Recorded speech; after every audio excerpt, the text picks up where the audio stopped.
Joseph Johnson said when he seen that number, he just thought it was somebody just calling him up here. He didn't know that was your number. Why you still didn't answer? Huh? He don't answer when when you don't have the number, a name, that's somebody's number, most people won't answer. Because I don't think you guys already called and talked. I'm saying why still haven't he? Because he was telling me, and I told him I had to go pay for my cable bill, but he was telling me that you have to put my number, my phone number in on Netflix, and then no, because I was trying to listen. I had to run here, people, to get my cable back on because I didn't know it was home. And listen, China. And the way I was going to, you didn't listen to what I said. The reason why he said that I have to get the code, they'll send it to my phone number, then I call you, give you the code. He was saying it's on. They're not teaching anything. So she's like, okay, well, China, we gotta do some things first, or like, hey, I gotta do this. Ain't nothing to say it. All I heard was, I'm walking, I'll be right back with you. Oh, you make me sick. So what now? I just waited for you whenever you ready. Okay, you got me when I went live. I was just out for live. But here, call the number and then I call. If you put Netflix under my 314-322-3653, and then they'll tell you the code number. They'll send the code number to my phone and I give you the code and that's it. Okay, I'll tell you what I'll do so we can do it. When do you want to do it? I don't know. I think Captain's in my friendship. Huh? I'm studying my friendship. Girl. Okay, bye.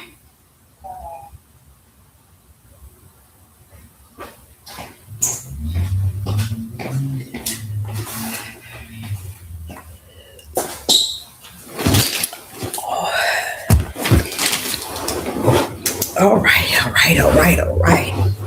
Shalom, and shalom, Sister Deborah. Sister Deborah had a really good Sabbath day today. Woo-wee. Boy, I got some revelation out of my Sabbath day. And you would have thought that this would be something Sister Deborah had nailed. But that's why I say I'm glad that I am a student of the Ruach HaKodesh. I am so thankful to be a student of the Ruach HaKodesh because just that's being that student under the spirit like that is a beautiful thing because you forever learning. It don't ever think that you just know it all and you got it all nailed. You forever learning, and that's the beauty of it. But this evening I'm going to come with a message, and it is titled Revelation in the Sabbath. I didn't put it all down here. In the Sabbath rest. And I was explaining to you all how important it is to really understand the rest, the Sabbath day, and what it is really consists of. And I'm going to go on and say it again. 99.9 have no idea what the rest is when it come down to the Sabbath day. They have no idea. And it's really no reason for them to know. Most people would like to role play it. They like to take the Sabbath and use be a hypocrite that day. They like to portray that they're keeping the Sabbath, and they do better that way than anything. And people is content that way because when I think of my coffee spilled. When I think of the Sabbath day and how people get ready for Sunday and even for Saturday, Friday evening, Saturday uh, uh, evening, sundown, and they still don't make it about what the Sabbath was created for. See, because they thought that the Sabbath, the day of rest was for them. So they made it about them and everything they do in the flesh. They forsaken the true purpose of the Sabbath was for this one that created it. It gave you first and foremost who? The example. What example did the Father give us? He labored 6 days, and on the seventh he rested. You and I know that he don't need a rest, right? We know that he don't need a rest. But he was trying to show you that the rest was in him. He wanted us to come in him on the day of Sabbath. You get what I'm saying? So when we take on the Sabbath day, Friday at 6 before sundown sundown to Saturday at 6 before at sundown, when we take it like that in that proper order, we must serve it in the righteous order. It's no need in taking the Sabbath day and not serve him for the purpose of that day. So if you ever sat down and you ever thought, just give it a thought, wait a minute. If he labored and he showed us how he created everything on the sixth day, and on the seventh day, he was still creating, but on that 6 p.m. that starts the next day, ending on that 7th is the next day, he said he rest. Now, who is he? He's a spirit. So therefore, that tells us that the rest has nothing to do with the flesh. It has something to do with the spirit, because he that gave us the example showed us the example. The labor in creating everything was to show you how you can labor for the world and everything you got to do for your body in the world. But on the seventh day, come to me and rest in me. You see, that's what the rest was all about. Now, I think about 6 years ago I taught it, and I mean a lot of people were like, oh, they was just amazed, because I taught it to them out of just the rest alone. Not so much as the Sabbath, but the rest alone wasn't what they thought it was. See, and today people still have drawn away from the Sabbath.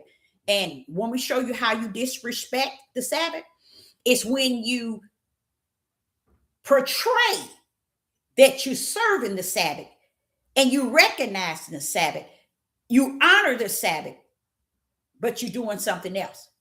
See, that's why people figure, oh, well, nobody won't know it. No one can't see it. No one is going to know. It's between me and whatever. This is my Sabbath. See, that's what they thought. They didn't know that you cannot take that Sabbath and portray it among your families, your friends, among your community, among your family in your household. You can't do it.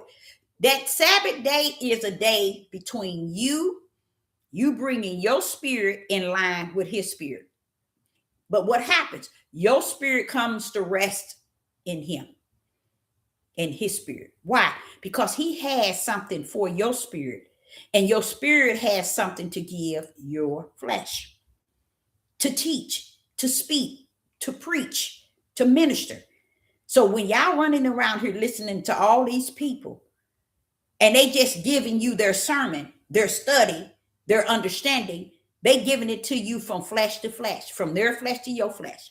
So understanding the Sabbath is of the Sabbath, the day of rest is greater and beyond greater than one fleshly mind can imagine. Now, what I'm about to share with you that came out of my Sabbath, it's about to blow y'all mind. Y'all gonna even say, when Sister Deborah, the way you said it, I cannot, but I want to let you know, this is what I got out of the spiritual bosom of the Father during my Sabbath, resting in him. This is what he shared with me. And then I said to myself, I said, this is so good. Want me to show you how I did it? When I went into rest, I went in yesterday, Friday at 6 p.m. All TVs, all phone, all everything goes off. Not lights and not stuff. Everything shut down, and I began to commune with him. Okay? I began to study. I began to just wanting my silence to be heard by him, his spirit. I woke up this morning at 8, went right back into my study, no TV, no nothing. Right now, I'm just not getting me a coffee. Now, what I did do, I did fix me something to eat, because what you don't understand, the Father is not telling you the way they taught y'all the Sabbath. No cooking, no eating, and no all that was to cover up the true Sabbath. You know why? Because 99.9 of people take care of all their business for the week on that Sabbath.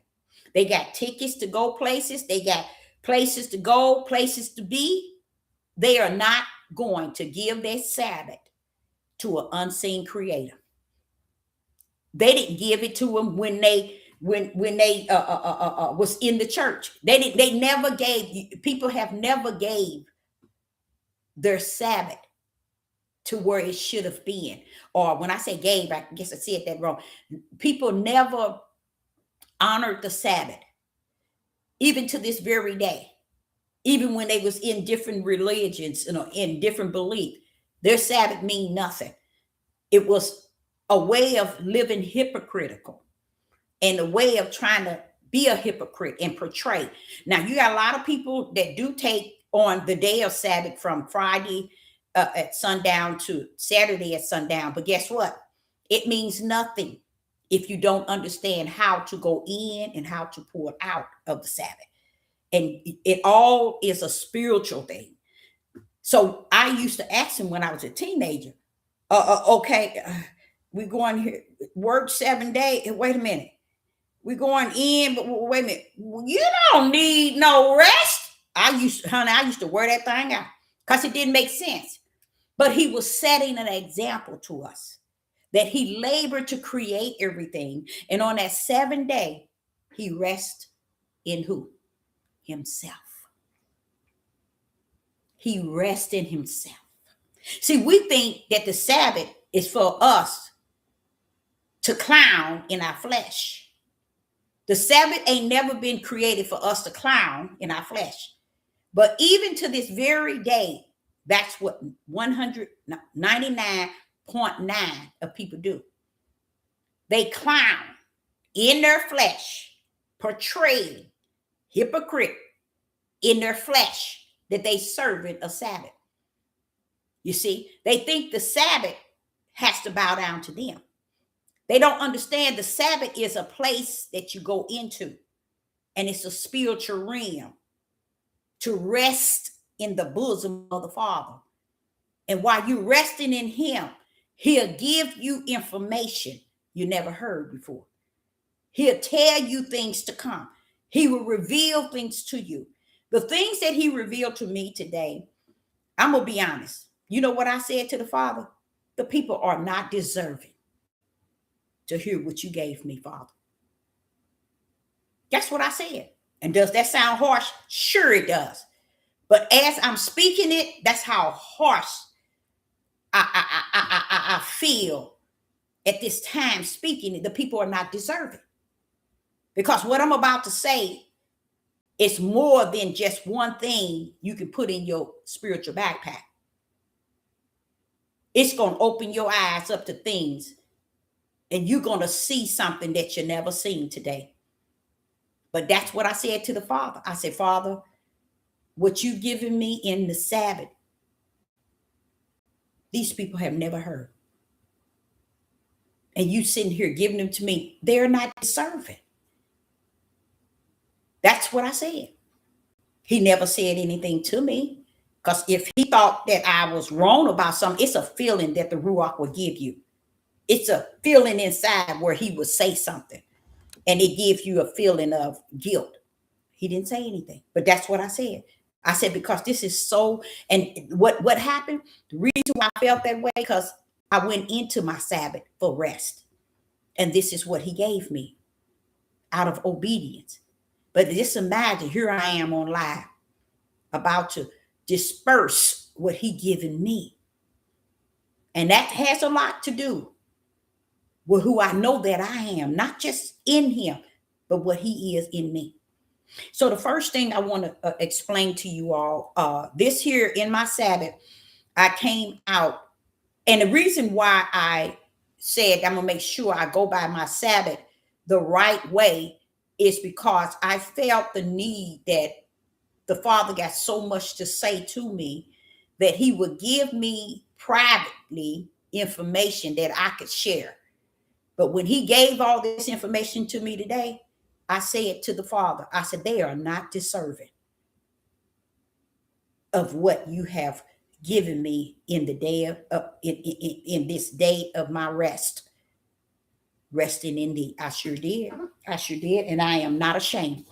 So I want to first explain to you all that what he shared with me is not something I knew of.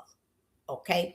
I want to first start off, and this is going to really, really open the eyes, really open your eyes to something to show you how potent things really are.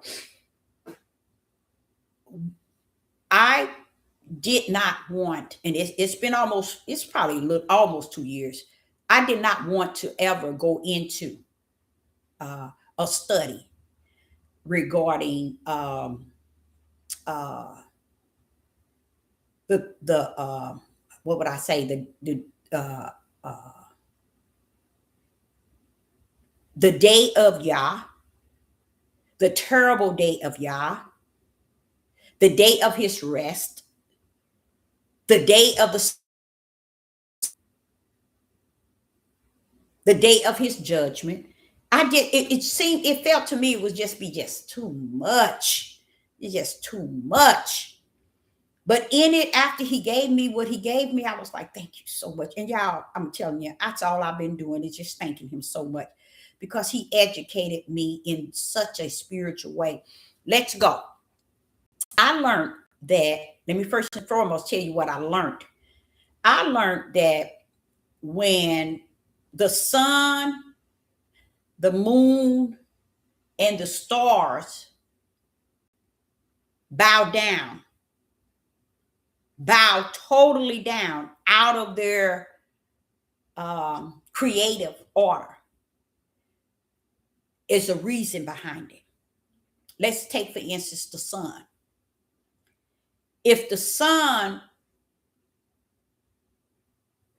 show not, if the sun is darkened, if the sun is darkened, that means the sun have set a sense enough to bow down to the Most High. When the moon is darkened, it's darkened because it is bowing down to the Most High Yah. When the stars fall from heaven, it's because they are bowing down to the Most High Yah. Why are they bowing down? It's because the Most High is the ultimate light, who gave them light. And when he, and in his day and his wrath and his terrible day, bam, everything that got light must bow down. So the Father got this time period in which we're approaching, that he coming down. It's just that feet of the Most High gonna touch the earth. Everything that has light that he has created shall bow down. Bowing down is the respect for the ultimate light. And another thing, it couldn't share the light of the Father. And the Father got plans already in the making, already prophesied.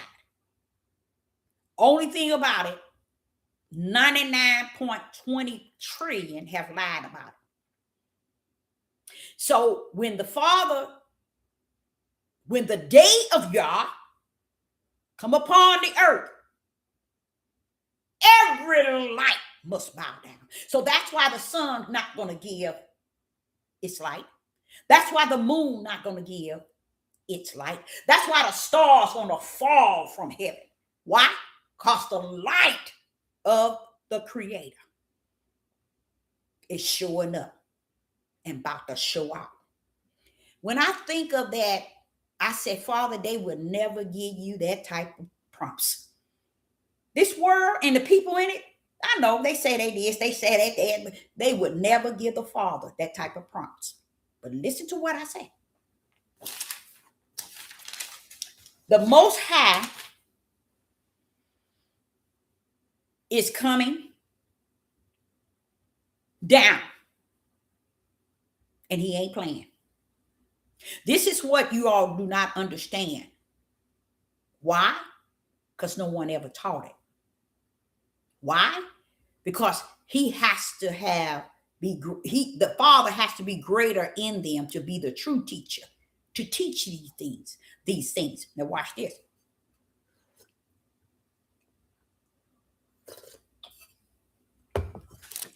When I began to question him about all the things that's taking place, and why is it I'm constantly hearing from the prophets, I said, Father, wait a minute. Isaiah talking about it? Jeremiah talking about it? Ezekiel talked about it? Joel talked about it? Amos talked about it? Zephaniah talked about it? Father, what happened? Why is it nobody in the world talked about it, Father? He began to remind me of how I used to say the ball was dropped. And I thought about it. I said, but Father, something like this, what happened? This shows you the level of a people who say that they are the people have never and never have been in the right place, doing the right thing, and speaking the right word. They have never, even to this point, where you hear about the Hebrew Israelites, you hear about the people of Yah, you hear about those who say they the true Jews. When I say that they are the true fools, believe me, they are the true fools. Because when I think about it, I said, wait a minute. This here, Father, I've read too many times when I was a teenager throughout my living. But never have I heard it the way the Ruach taught me it in my Sabbath rest. He began to tell me of everything that's taking place. And it's beautiful, y'all. It's beautiful. He had to break it down to me. And Zephaniah, he broke it down as the day of Yah's wrath. Zephaniah broke it down as the day of Yah's wrath. And what was that? The day of Yah's wrath, the day of trouble, the day of stress, the day of wasteness, the day of desolation, the day of darkness, the day of gloominess, the day of clouds, the day of thick darkness, Deborah. That was prophet Zephaniah.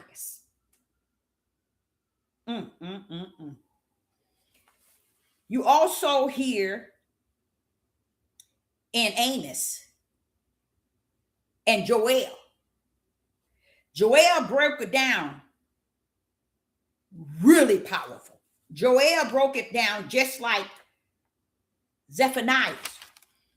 And what I couldn't understand, what happened that we didn't get it? What took place that the Father didn't see it fit? And that's why I said to him today, the people are not, they're not worthy to receive this, Father. Because if this been going on even to this very day, is it really worth giving it to them? But it reminds me about bringing light out of the midst of darkness. It's never about them getting it and being delivered and coming in. It's about revealing the light in the midst of darkness.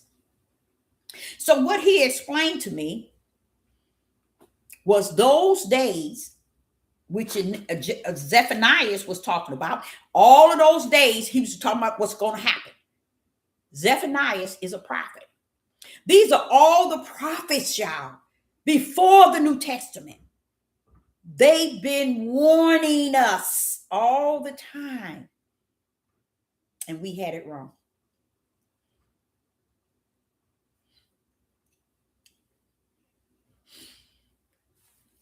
I had no idea that the Son of Man, the Son of Man is going to transfer the remnant from one location to the other. But where I found the Son of Man transferring us, he does it twice.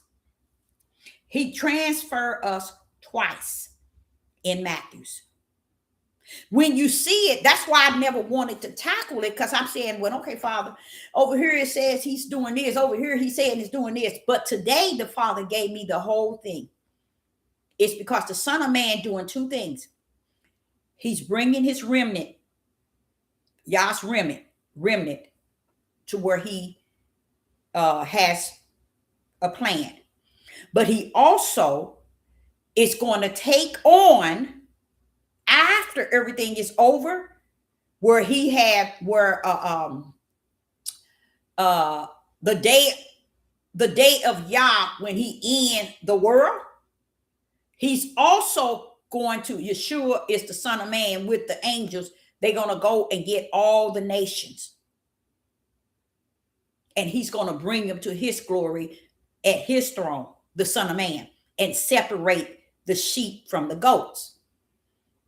There's two things that the Son of Man coming to do. But the power in knowing that every time y'all pull up, the moon, the sun, and the stars are going to have to bow down. Why? Because the wrath of Yah is not going to wrath from his throne. He's wrathing from the earth. That's why you got darkness. The sun, the moon, and the stars falling. See, you would have never known that.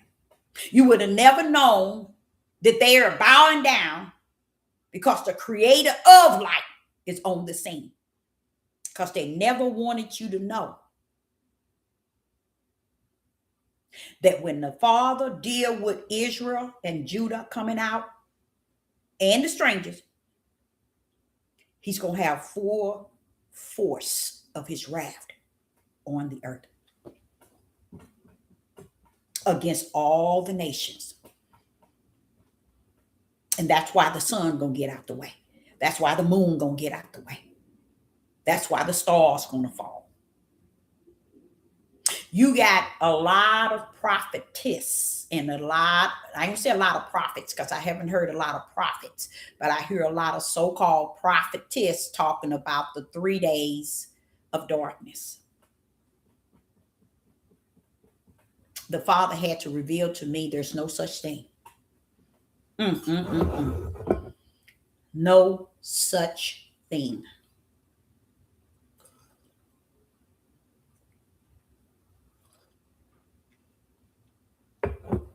So I was in study from 8 in the morning to 6 in the evening.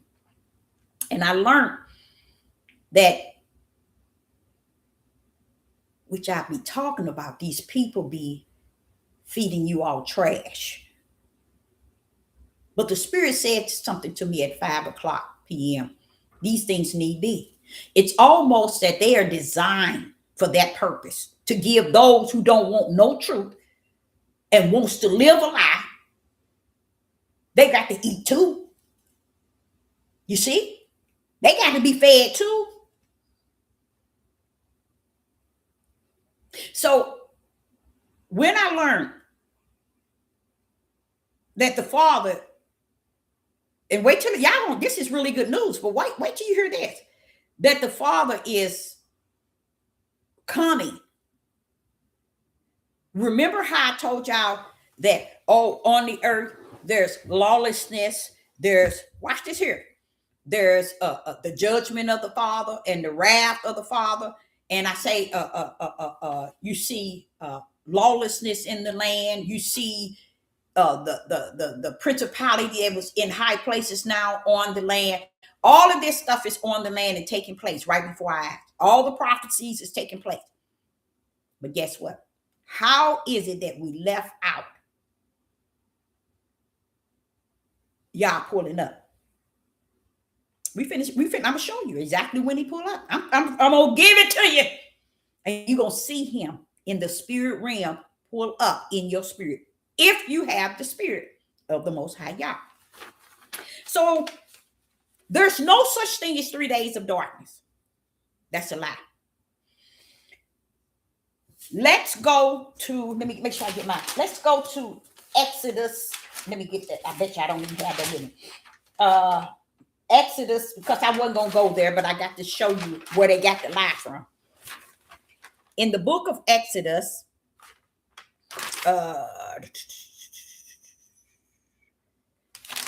and I should have had that with me, but I'm going to pull it up. It is the 9th plague. So I did a study. It's the 9th plague that Yah brought before Pharaoh. Okay. Let me pull it up right quick. Let me get that verse.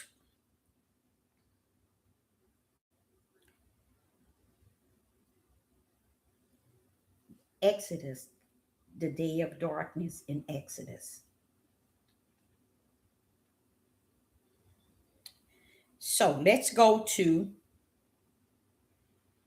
and I had it wrote down.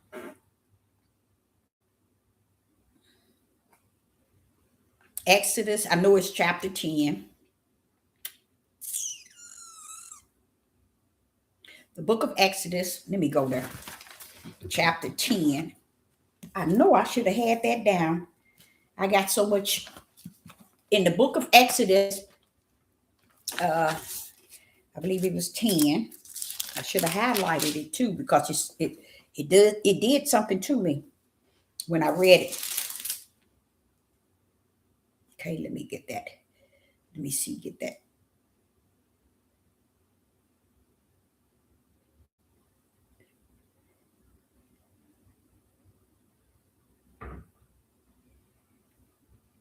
Let me get that.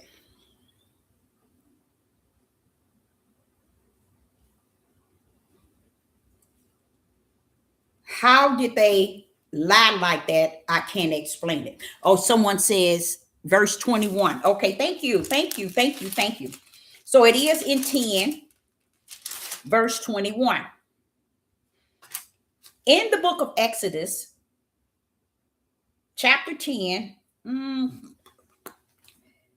verse 21. Okay, let's go.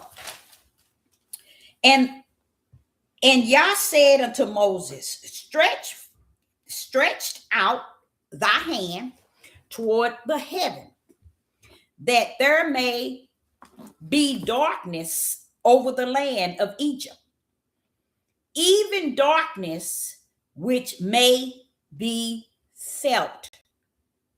You hear that? What you all can follow me as I read it, but unless you have the Holy Spirit, you understand it more well. Okay. Exodus chapter 10, verse 21. And Yah said unto Moses, stretch out thy hand toward heaven, that there may be darkness. That's one. Over the land of Egypt, even darkness which can be felt. Now, just take your mind, because if your spirit is not there, you ain't gonna grip the understanding in no way. So just take your mind and imagine a darkness that can be felt. You can feel it. Woo! No, you didn't, Deborah. Yes, I did. a darkness that can be felt. So the Father was sending a darkness as a plague, which was the ninth plague that he put onto Egypt. And he said, even darkness which may be felt. So just imagine today, if there was a darkness so dark, you can feel it.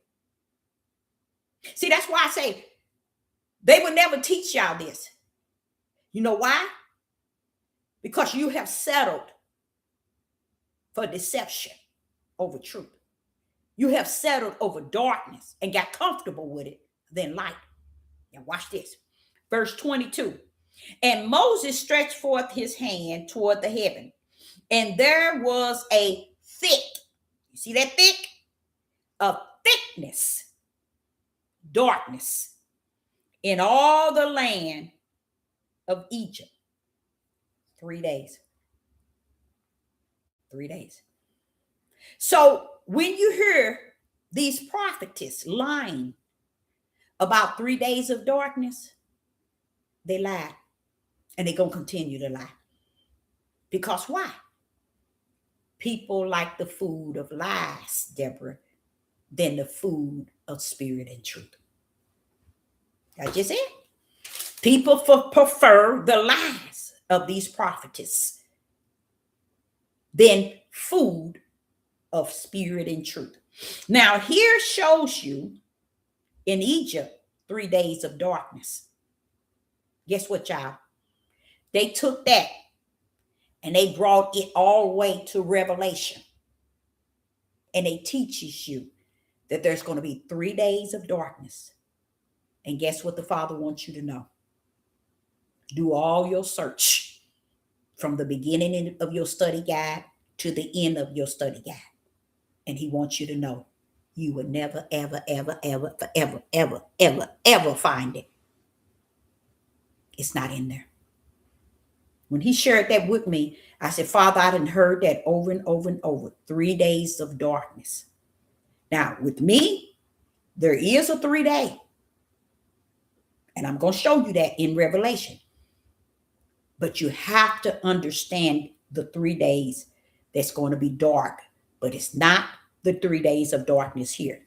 I want to go into this a little bit to show you why we can't apply this 3 days of darkness to the one in Revelation. And I will see if you all can see it with your natural eyes. Many of you all won't, but many might see it because it's sitting here. It's written clearly so you can see it. So it allows you to see why the 3 days of darkness it ain't even said to be 3 days, but the 3 situation is going to happen in Revelation. It's not going to bring it to this 3 days of darkness level because I ain't done here yet, y'all.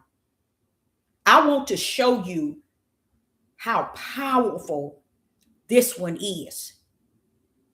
I want to show you how powerful this plague, which was the 9th one that the Father allowed to come upon Egypt because of the people. Now watch, you ain't heard nothing yet. Watch this. Verse 23. They saw not one another, neither rose any from his place. You couldn't see yourself. Say, for instance, you and I standing next to each other, face to face. You couldn't see each other. Listen to what it says in verse 23. They saw not one another, neither rose any from this place, his place, for 3 days. But all the children of Israel had light in their dwelling. So this darkness was so dark that you can feel it, but you couldn't see your own hand. You couldn't see your wife, your husband, your children for 3 days. And the darkness had a feel to it. That's what it says here. in verse 21. Even the darkness which may be felt. So look at the power of that plague. It was so dark and thick, and in all the land of Egypt 3 days. But in the dwelling places where Israel, the house of Israel, was in, they had candles. They could see inside their house. But on the outside, they couldn't see anything. But Egypt, the people there in Egypt, they couldn't see even in their house. Because the plague meant what it said, and it said what it meant. I want the darkness as thick can be, where they can feel the darkness and they won't be able to see each other and they won't even get up. That's what it's telling y'all. Now, you might sit and read it and not understand what it's saying, but it's saying it as clear as I'm speaking it. It's saying it. Okay? So here what happened is, you hear a lot online talking about the 3 days of darkness. You hear all the Europeans also talking about the 3 days of darkness. You hear every religion talking about the 3 days of darkness. Guess what? It's not a 3 days of darkness. It's not a 3 days of darkness. It's no such thing. And when you get off of this page, listening to Deborah tonight, look it up. You won't find it. The only 3 days of darkness came from Exodus chapter 10, verse 21, 22, and 23. That's it. That was the 3 days of darkness. Can we take that one and apply it to today? Yes, they have. The churches, the Hebrew Israelites, everybody took the 3 days of darkness and applied it to this day and time to come. Why? You know why? Because people love the lie more so than the truth. So the Father left them right there so they can reminisce in the lie. They can feed from the lie. They can continue to eat the lie. As Hosea chapter 4 and verse 6, they perish due to the lack of knowledge, because it's a form of rejecting what is right before them. So there's no such thing as 3 days of darkness. So let me take you, let me see if I can, I don't think I was planning on, but I'm going to go on and take you. It ain't that I wasn't planning on, but since I brought it up in that way, I want to take you to Revelation. Let me just go on Revelation. Let's go to Revelation. First, let's go to Revelation 6. So now you heard of 3 days of darkness, but that was back in the old Torah, and that was the only time that the Father had put a plague out as of that. And wait a minute, let me say this too. He suffered Moses to participate in it, and told him to call it out, the plague itself. And so he lifted his voice to the heavens and he called it out. And that was the plague that the Most High brought upon Egypt. And it was the 9th plague. And it was the type of darkness that you could feel. But it was the type of darkness that you couldn't see anything. I don't care if they were sitting in their face. They couldn't see anything. And it says that people wouldn't even move. They wouldn't get up, because that's how thick this darkness was. So you just imagine there had to have been a fear there, to where it's, okay, let me show you how, I'm going to show you how I would see the fear. In that situation, I would see the fear as if I'm blind. You see what I'm saying? Just imagine waking up and you can't see. You can't see anything. You just strictly can't see anything. So what? It's like you're blind. So just imagine what kind of curse that was. It was like you're blind. Because if you're blind, you can feel, you can't see. You see what I'm saying? So it's almost to the point where that type of heavy curse was something to have really felt, just like it said. It told you that in Exodus chapter 10, verse 21. It told you it's a darkness that can be felt, maybe felt. You can feel that thing. So I just think of it as if you woke up tomorrow and you blind and you couldn't see something for 3 days. Just see how uncomfortable, and your mother sitting right on the side of you, and your dad, your husband or your wife on one side, and your mother and father on another side, but you can't see. So when you think of that type of plague, that's why it sparks something heavy. But let me tell y'all, the prophets left word for us.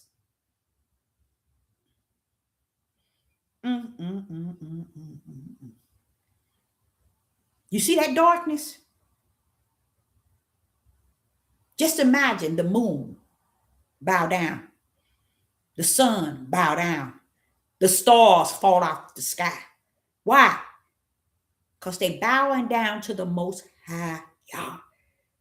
Because they cannot share in the light of the Creator. When the Creator come down, every light on the earth has to bow down. Okay? That's just reality. That's why I tell y'all, it's a sad thing that we as human who has inherit his image, which is a spirit of our own, he gave us, he blew it in us with his breath, and then he gave us truth. But yet, look at the moon and the sun and the star. They got sense enough to bow down when he comes. And Israel and Judah have no idea that the darkness that took place in Exodus chapter 10, verse 21, 22, and 23, thick darkness, ain't got nothing on what he's going to do to the nations regarding Israel. You're going to find out that they wrote it up so well and they fed it to the Roman Catholics. They fed it to the Jesuits. They fed it to the Christians. And they gave them the lie. And Judah took on the lie. Because he's slothful, disobedient, stiff-necked, and rebellion. Had oh no, Father, that definitely would have been a difference. We're going to go over it tonight, and I'm going to show you how we can't bring the 3 days of darkness out of Exodus and think we can play with it today. Because when Yah stepped down, the moon didn't give up its sun. The stars didn't fall out the sky. The sun didn't give its light. It's just the power of shutting it down, bringing thick darkness on the land. But when Yah comes, the world have no idea that the way he gonna pull up, they're gonna wish it was the day back in Exodus, because he coming with that same authority to where the moon and the sun and the stars gonna submit to light. Now just imagine, he don't need no light to do what he gonna do. And y'all, he's gonna throw down. And we never knew that. Because the Roman Catholics, the Christians, the Jesuits, the fake Jews, and all these other Europeans that didn't set up this book. So we'll never, I told you, we'll never find our way home. But grace and mercy be to the Most High Yah. It said to Deborah, I got a ram in the bush that's going to bring light to all that darkness. In the end days, that which is in the dark will come to light. Now, I'm going to go in here into Revelation chapter 6. And I believe in Revelation chapter 6. Let me pull it up. Revelation chapter 6.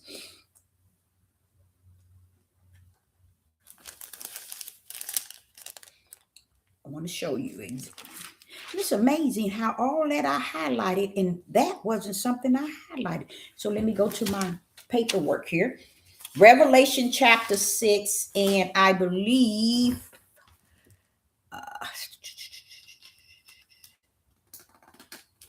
let me find it.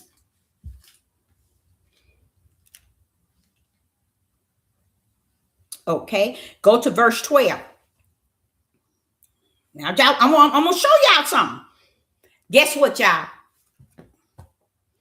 Revelation ain't got nothing. On what y'all gonna do when he come take Judah up out of here. Revelation can't touch what he's going to do. Listen to Revelation chapter 6 and verse 12. And beheld, when he had opened the sixth seal, and lo, there was a great earthquake, and the sun became black as sackcloth of hair, and the moon became as blood. Verse 13, and the stars of the heaven fell unto the earth, even as a fig tree casts her untimely figs when she is shaken by a mighty wind. Now, I want y'all to look at Revelation here. Look at Revelation. Revelation chapter 6 and verse 12. It was a seal open, okay? And lo, there was a great earthquake. There goes an earthquake. And the sun became black as sackcloth of hair. Okay. And the moon became blood. So you're dealing now with the sun became black as sackcloth of hair. And the moon became as blood. Watch this. And the stars fell from heaven, fell unto the earth. Does that match the 3 days of darkness in Exodus? What do you think? Does that match the 3 days of darkness in Exodus? No. Very good. Very good. You know why? The blood,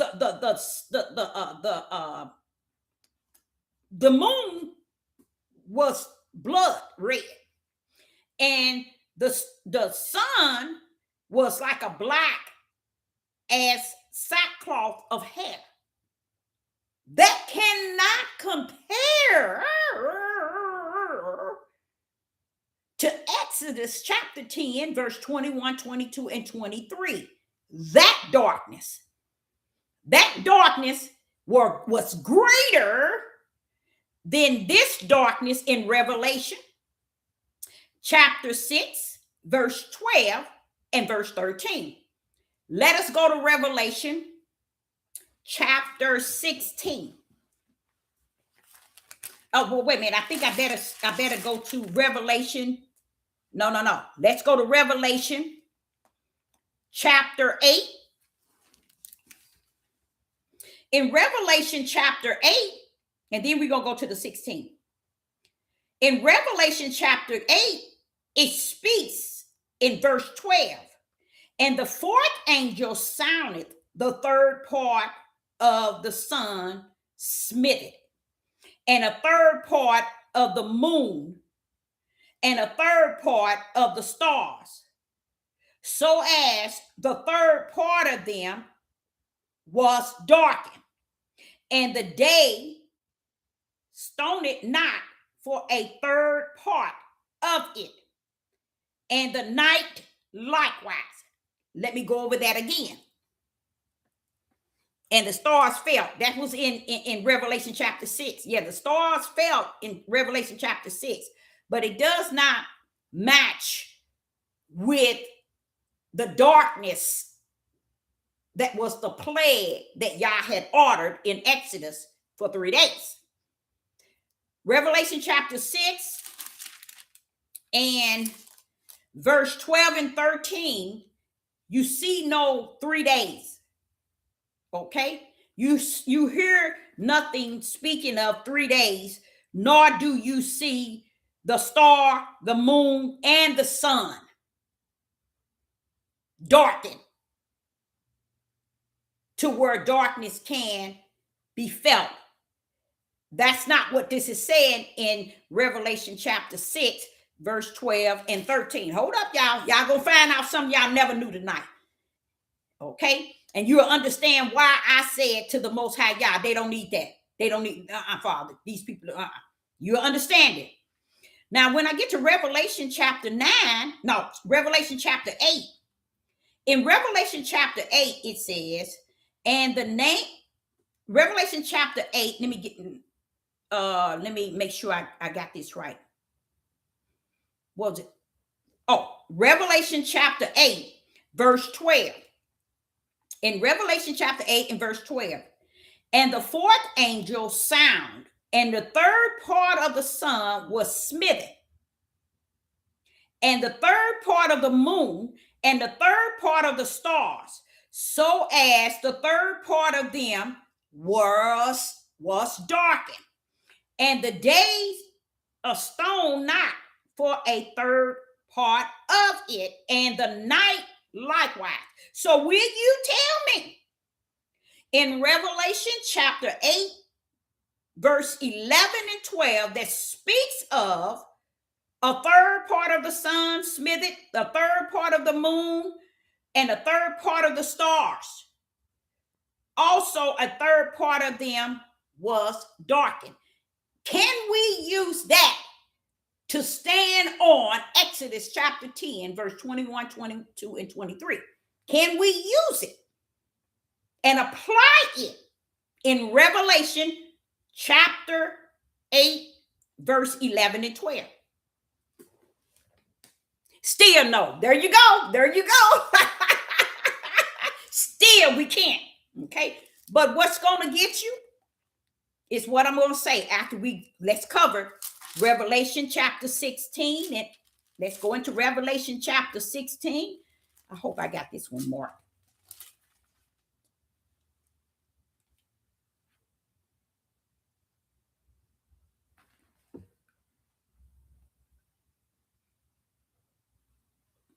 Nope, it's not in Revelation 16 speaking of the darkness. Okay, let's see. Let me make sure you all look and see. Revelation 16, does it speak of any? I don't think I had 16 down, but I saw it. But I don't think it has the darkness. Revelation 16, and the voice of the thunder and lightning was a great earthquake, and men were upon an earth, mighty earthquake and great. No, it isn't. So therefore, we have no other darkness that we can apply to Exodus chapter 10, verse 21, 22, and 23. That sort of darkness that was in Exodus, where alone can you find it? Where can we find it in Revelation? To allow us to prophesy to people and tell them that we're coming up on a 3 days of darkness. Okay? It's not there. And guess what? Once we get off of here, look it up. You're going to find it never exists. So where did the people get it from? They got it from Exodus. And they applied it to this day and time. And they taught what they did not read. They taught what they did not understand. Let me explain why. They deceived many with deception. Is there going to be something like unto the days of Exodus chapter 10, verse 21, 22, and 23? Guess what, you guys? Something greater. But guess what it is detached to? The Father is coming down on our behalf. And nobody will teach it because they have no idea. I said that, Father. It's right before us. Let's go. Let's go to Joel, the book of Joel. In the book of Joel, chapter 2, Joel, Amos, and Zephaniah, Isaiah, Jeremiah, and Ezekiel, they gave us all we needed, y'all, and we received none of it. Because, let me show you how they got you. The Roman Catholics and the Christians and the Europeans replaced it with the rapture. There's no such thing as the rapture. But they sold it to the Christians, the Europeans, and the Catholics, to where we receive the debris. And even to today, all of our places of worship were melanated pastors and leaders and bishops and priests and apostles and prophets and prophetess and Maureen are teaching, even on YouTube. They're still teaching the lie. And that's why he said to me today, Deborah, as I told you, these things need be. If there are people who believe a lie and they never will believe the truth, don't they need to be fed too? I mean, really, if you really think of it and really use your sense, yes, they do. Well, don't they need to be fed the lie?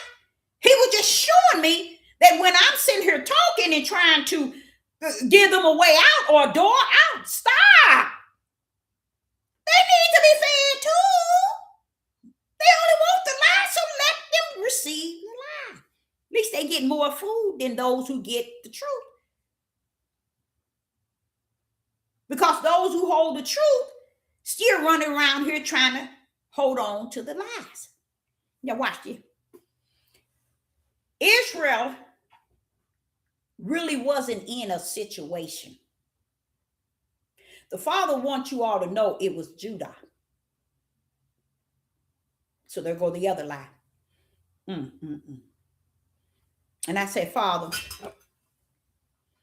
Judah running around here with their naked mouth, running their mouth, and they so lost. They are so lost. With their 12 tribe board.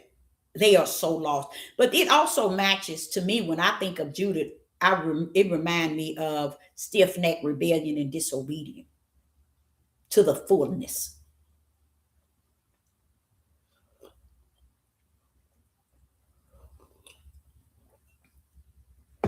So the Roman Catholics, the Christians, the Jesuits, and these other heathens that are Europeans decide to make sure that we believe in a rapture.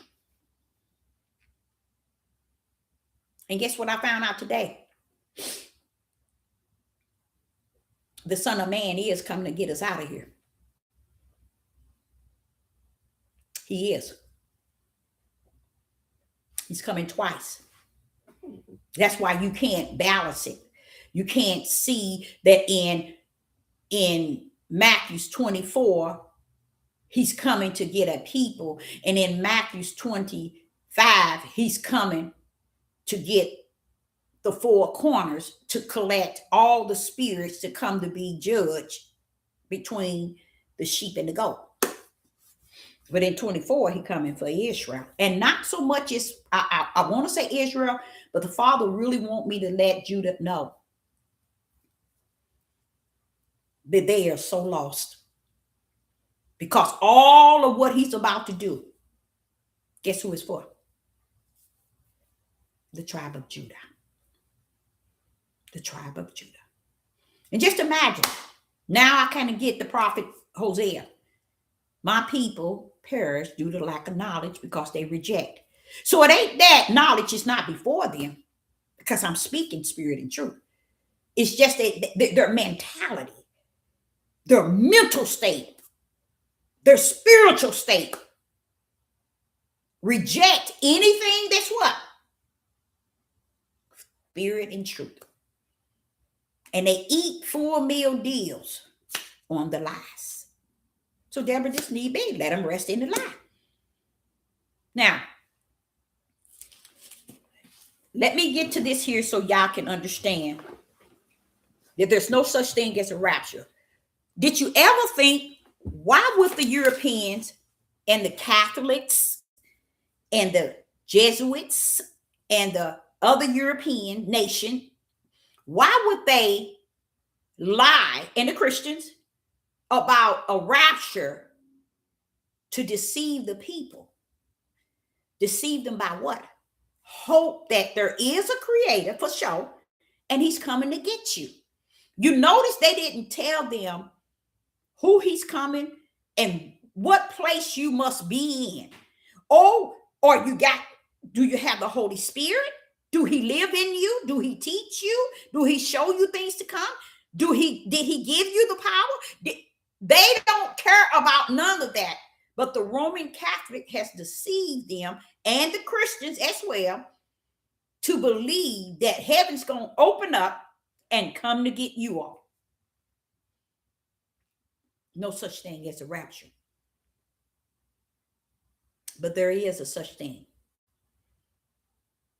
as he taking his out. That's the beauty of it. Oh, yes, he's coming to get his. But let me tell y'all something out there, Judah. How is it we are that stiff-necked, rebellion, and disobedient? How is it that we cannot grip spirit and truth in spite of what he's about to do? So there wasn't a rapture. They covered the rapture. They used the rapture to the Catholics, to the Christians, to the Jesuits, to the faiths, and to the Europeans. They covered and used the rapture to cover the truth.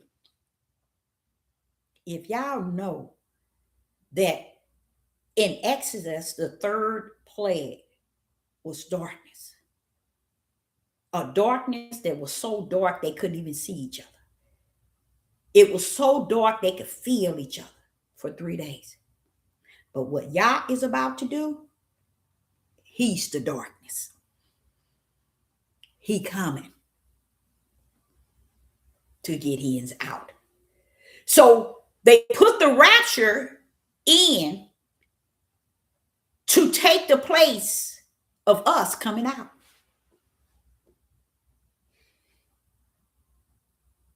Go back and read. And in the midst of your reading, I hope you have the Ruach, because you ain't going to understand it. Because the Ruach can show you and tell you. Yeshua, the Son of Man, is coming to take him out. But before he do that, tell him, Deborah, you better tell him. All them prophets. I said, Father, that was too many of them. All them prophets told us, y'all. How did we miss it? How did we miss them? It's about 10 of them in a row said the same thing. How did we miss it, Judah? And it was actually telling us exactly identical to what the Roman Catholics, the Jesuits, the Christians, and the Europeans said about rapture. They got it from what Yah is going to do for Judah. Okay. Now let me get to my Joel. Let me get to my Joel. Here I go. In the book of Joel, I want to step into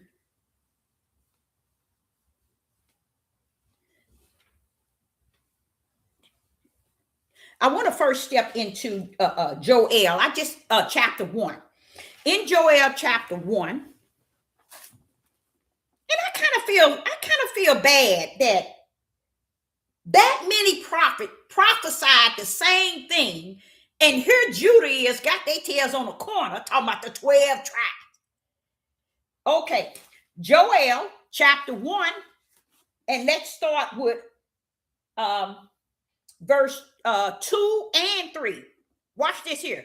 Hear this, ye old men, and give ear, all ye inhabitants of the land. Have this been in your days? Have this been in your days? Or even in the days of your father? He's asking a question. Hear me out there, you guys. Hear this. He's asking a question. Hear this, ye old men, and give an ear, all ye that inhabits of the land. Have this been in your days, or even in the days of your father? Watch this, verse 3.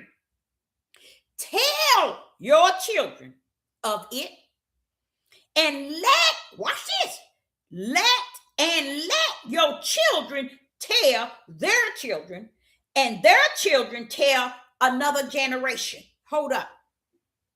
When I got that, I said, Father, is that what I was saying? Why is it that they came into slavery and they was in the ship and they did not rehearse the things that they learned in the promised land, crying out to you? Why didn't they cry out to you, Father? And when they were brought to the land, just as he asked in verse 2, he says, hear this, ye old men. Why did not the men transfer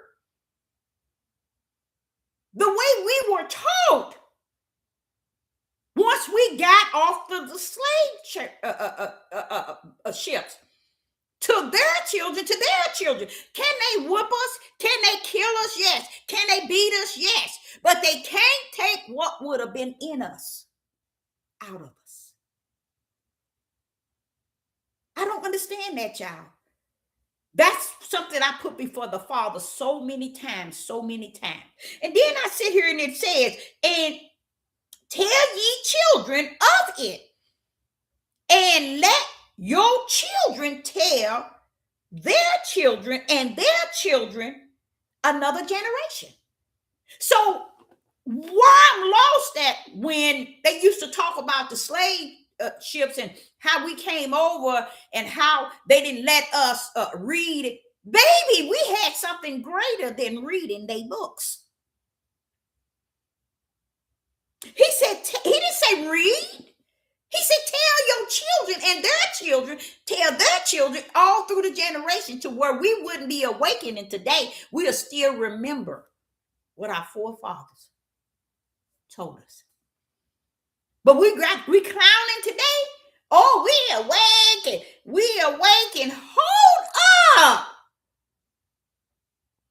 Had we did what we were told, even Sister Deborah would have no need to be on this devil platform telling you anything. But look, what I'm about to reveal to y'all tonight, you would never get it on this devil platform. We spoke of the 3 days of darkness. It only exists in Exodus. You all just heard it's not in Revelation. Are there trumpets and being blown for something that's going to happen in Revelation? And in Revelation chapter 8, it told you about the sun giving up a third part of its light. It talked about the moon giving up a third part of its light. And the stars, a third part of them fell down. But was there still light? Yes. That verse in Revelation chapter 8 cannot compare to what took place the day of darkness in Exodus chapter 10. So we have to find out what's greater than that. And when y'all hear what's greater than that, it's going to make you rethink everything you ever thought you knew. Okay? So here he's telling in Joel that we were. See, we were like I always thought. And then let me tell y'all when I was thinking of that, when I was a little girl, not a little girl, but like in my teens. Why didn't they give or talk about what they were given? But somewhere they didn't transfer it.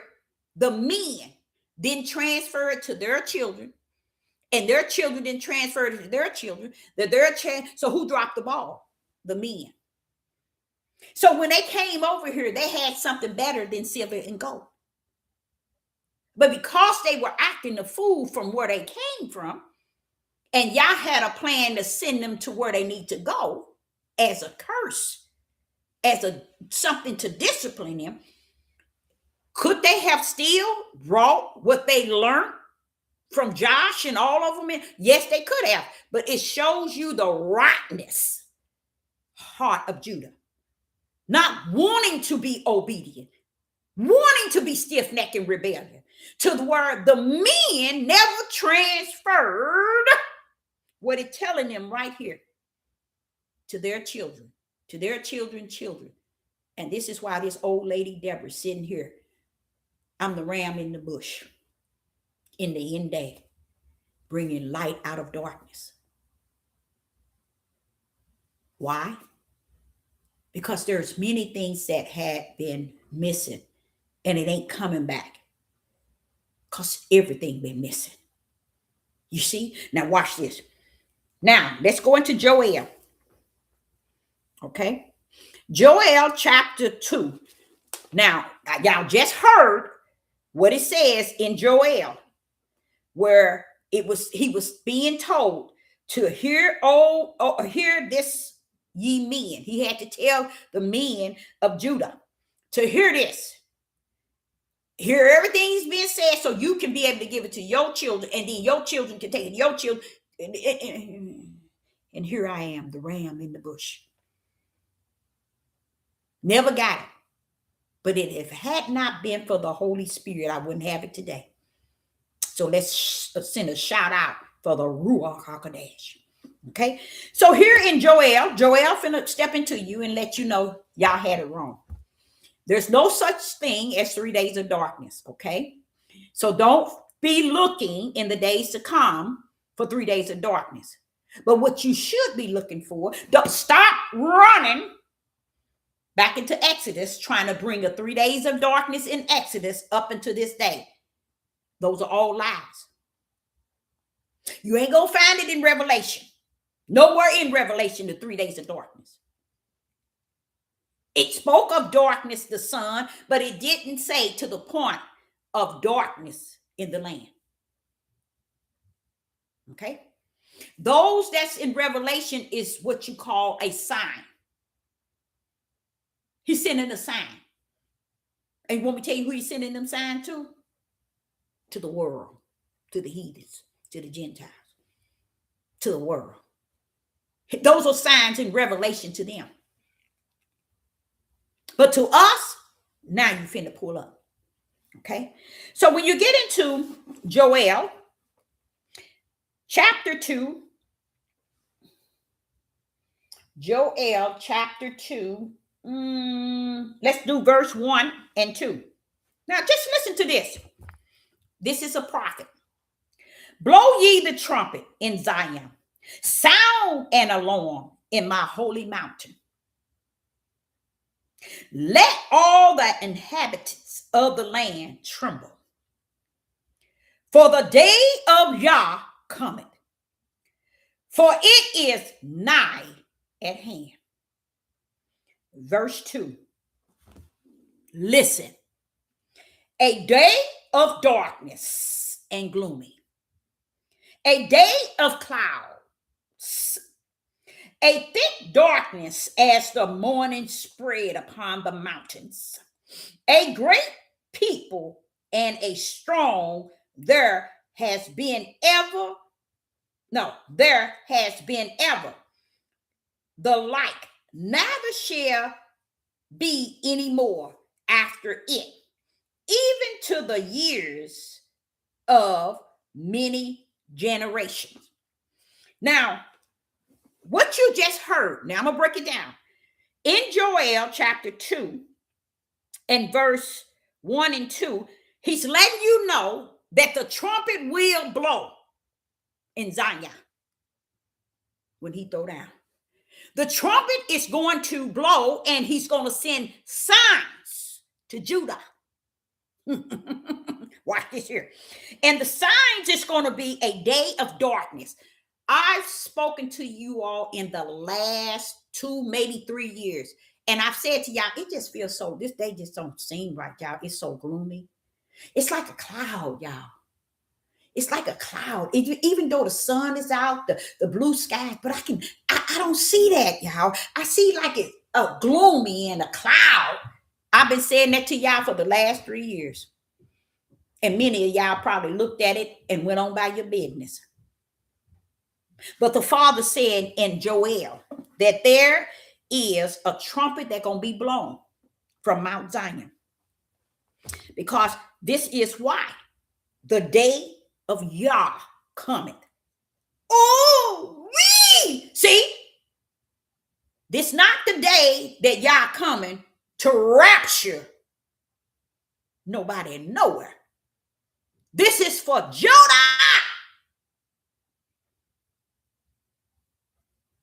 and the world knew it. And Judah out there in the world clowning. And nobody saying the word. Now listen to this. And here it go. It tells you in verse 1. The inhabitant of the land trembles. Why is the land trembling? Because y'all stepped on that bad boy. He stepped on the land. Watch this here.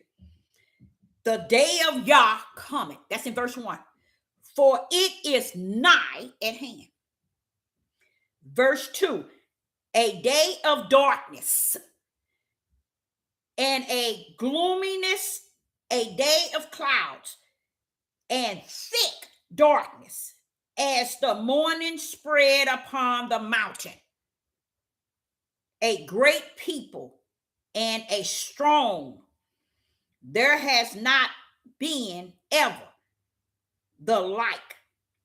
I don't know why they got it the like. Neither shall be any more after it. Now watch this here. Let me see if I should go on to that next one. Okay. We still in Joel. Hold up. Let me make sure I get this right. Okay. Now we go to Joel chapter 6 and verse 11. In Joel chapter 6, we still in chapter 2. We still in chapter 2. I'm sorry. We still in Joel chapter 2. We're going now to verse 6 and 11. And it reads, Joel chapter 2, verse 6 and 11. Before their face, the people shall be much pained. All face shall gather blackness. They shall run like mighty men. They shall climb the wall like men of war. They shall march every one of his way. They shall not break their ranks. I want to find out, do any one of y'all know what's with the ranks behind going on? And I know you're not going to. Because this is what I've been trying to say to y'all, that things are happening and nobody can't see what's going on. Now I'm going to go back over that. And I'm going to see if y'all can pinpoint who this is. First and foremost, when you got to Joel chapter 2 and you see verse 2, he's talking about a darkness, a day of darkness and gloominess, a day of cloud and thick darkness. Okay? And it says, he's speaking that here it is. Blow that trumpet on in Zion. It's time to war. That's what he said. Who is he about to war against, y'all? Tell me. Verse 2 telling you. It's telling you. It told you right there, a people and a strong, like never before. So let me see if you can catch it. We still in Joel chapter 6. Before their, I'm going to take it real slow. Before their face, the people shall be much pained. All faces shall gather blackness. They shall run like mighty men. They shall climb the walls like men of war. They shall march everyone on his way. They shall not break their rank, neither shall one thrust another.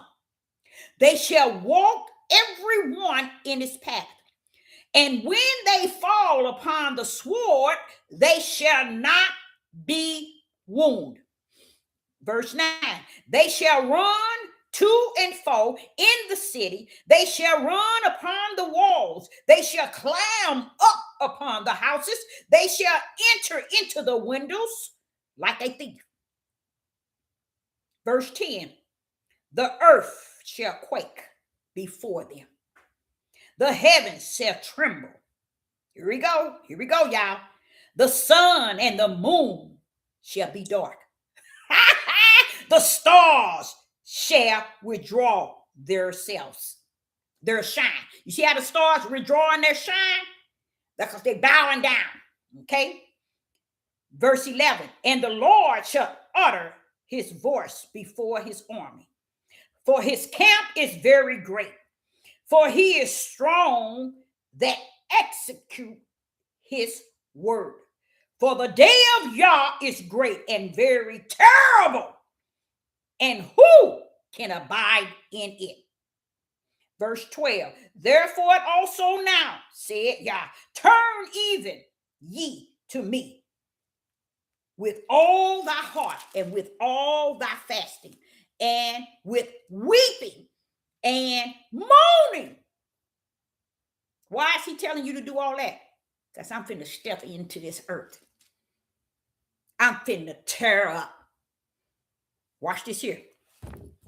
Verse 13, and rend your heart and not your garment. That means I don't want your flesh. I want the spiritual heart of who you are.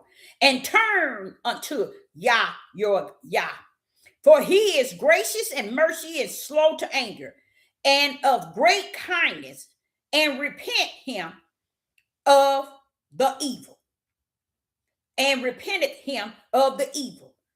Who knoweth if he will return and repent and leave a blessing behind him? Even a meat offering and a drink. Listen to this. Even a meat offering and a drink offering unto Yah, to Yah. Watch this here. Blow the trumpet in Zion. Sanctify a fast. Call a solemn assembly. Gather the people. Sanctify the congregation. Assembly the elders. Gather the children and those that suck the breast. Let the bridegroom go forth of his chamber and the bride out of her closet. Let the priest, listen to what he say. Let the priestess and the minister of Yah weep, cry. He wants you to cry for real. Weep between the porches and the altar, and let them say, spare thy people, O Yah. Give not thy inheritance to the reproach, that the heathen shall rule over them. Wherefore it shall say among the people, who is their Yah? Okay. Now, when you get back here, the reason why I say you was going to miss it, who is this that's in verse 6 that he's talking about? To me, let me see if you know. Coming to his people. This is Yah. Okay, so you say it's his army, and it says it's coming to his people. Let's find out, is it his army? Hold up. Okay, in Joel chapter 2, okay, and it says in verse 3, fire devour before them, and behind them flame burning. The land is as a garden of Eden before them. The land is the garden of Eden before them, and behind them a desolated wilderness. Yet another shall escape, and nothing shall escape them. The appearance of them is as the appearance of horses, and a horseman. Who shall they run? No, of horsemen. So shall they run, like the noise of a chariot on the top of a mountain. Shall they leap, like the noise of a flame of fire, devouring the stubborn, as a strong people set in battle array. Verse 6, before their faces shall be much pained. All faces shall gather blackness. They shall run like mighty men. They shall climb the wall like men of war. And they shall march every one of his way, and they shall not break their rank. Okay. Neither, in verse 8, neither shall one thrust another. They shall walk every one in his path. And when they fall upon the sword, they shall not be wounded. They shall run to and fro in the city. They shall run upon the wall. They shall climb up and upon the houses. They shall enter in the window like a thief. And the earth shall quake before them, and the heavens shall tremble. The sun and the moon shall be dark, and the stars shall withdraw their shine. And Yah shall utter his voice before his army. For his camp is very great, for he is strong that execute his word. For the day of Yah is great and very terrible, and who can abide it? Who can abide it? Okay, so here you hear about, in verse 2, about the day of darkness and the gloomy day of clouds and the thick darkness. Okay, you see how this day he calling it gloomy, and it's even called thick darkness. It's even called a day of darkness. You see what I'm saying? You see what he's letting us know what it's going to be like when he step out. You see, this is what he's in control, and he's telling us that we better repent. Because while we looking for 3 days of darkness, as if the power is in the world to cover the sun, and this is what they want us to think, that they have the power to cover up the sun and the moon and change some things to bring on the 3 days of darkness. But see, they don't know they know, but we didn't. They don't know what's coming behind it. And that's the Most High Yah. He want everything he's going to do and execute. He want to do it in darkness. So if you think in Exodus chapter 10, verse 21, 22, and 23 has a darkness, what about this darkness? Well, y'all going to show up. You see what I'm saying? He's letting us know these are the things we are to be looking forward to. These are the things we should be looking at. You know how he said, look into the hills from whom is your help?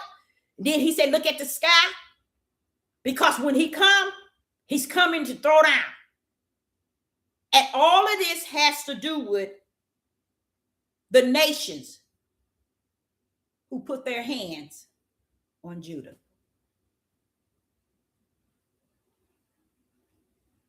Yah is letting you know everything gonna have to bow down to me because I'm coming. And I'm coming with my army. And they know it. We didn't know he was coming like that. Did you all know we sitting here saying 3 days of darkness like a fool and don't even understand that they know that he coming and they know how he gonna roll in, and we walking around here stupid and don't know. So we sitting here trying to take the 3 days of darkness from Exodus and don't even know Exodus can't touch what he's about to do. I don't know if you get the point I'm making.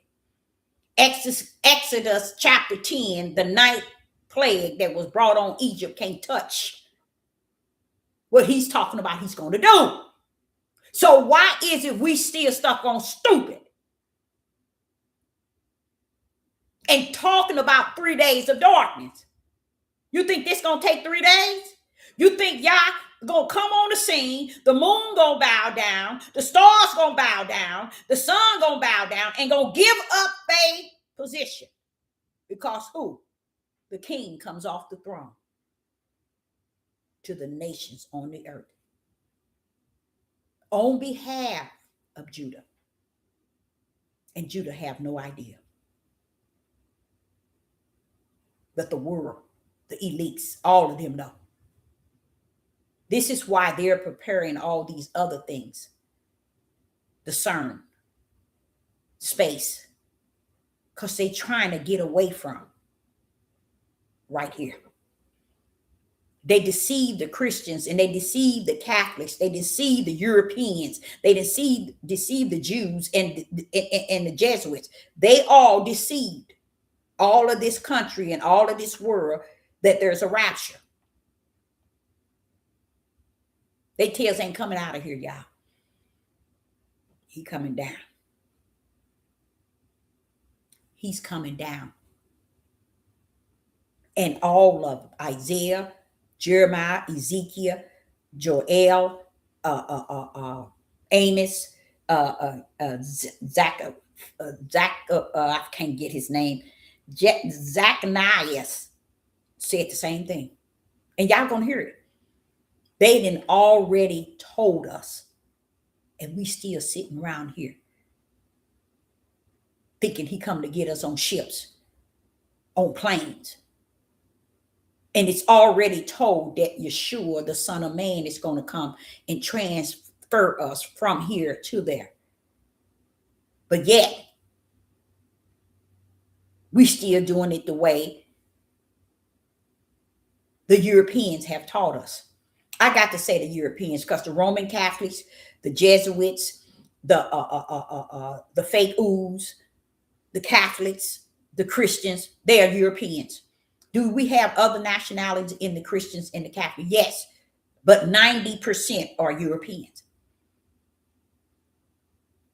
This is what the lie is about the rapture. And you still got all them thinking he's coming to get them. But they don't understand. He come to get you, but not like you think. Oh, Deborah, no, you didn't come there.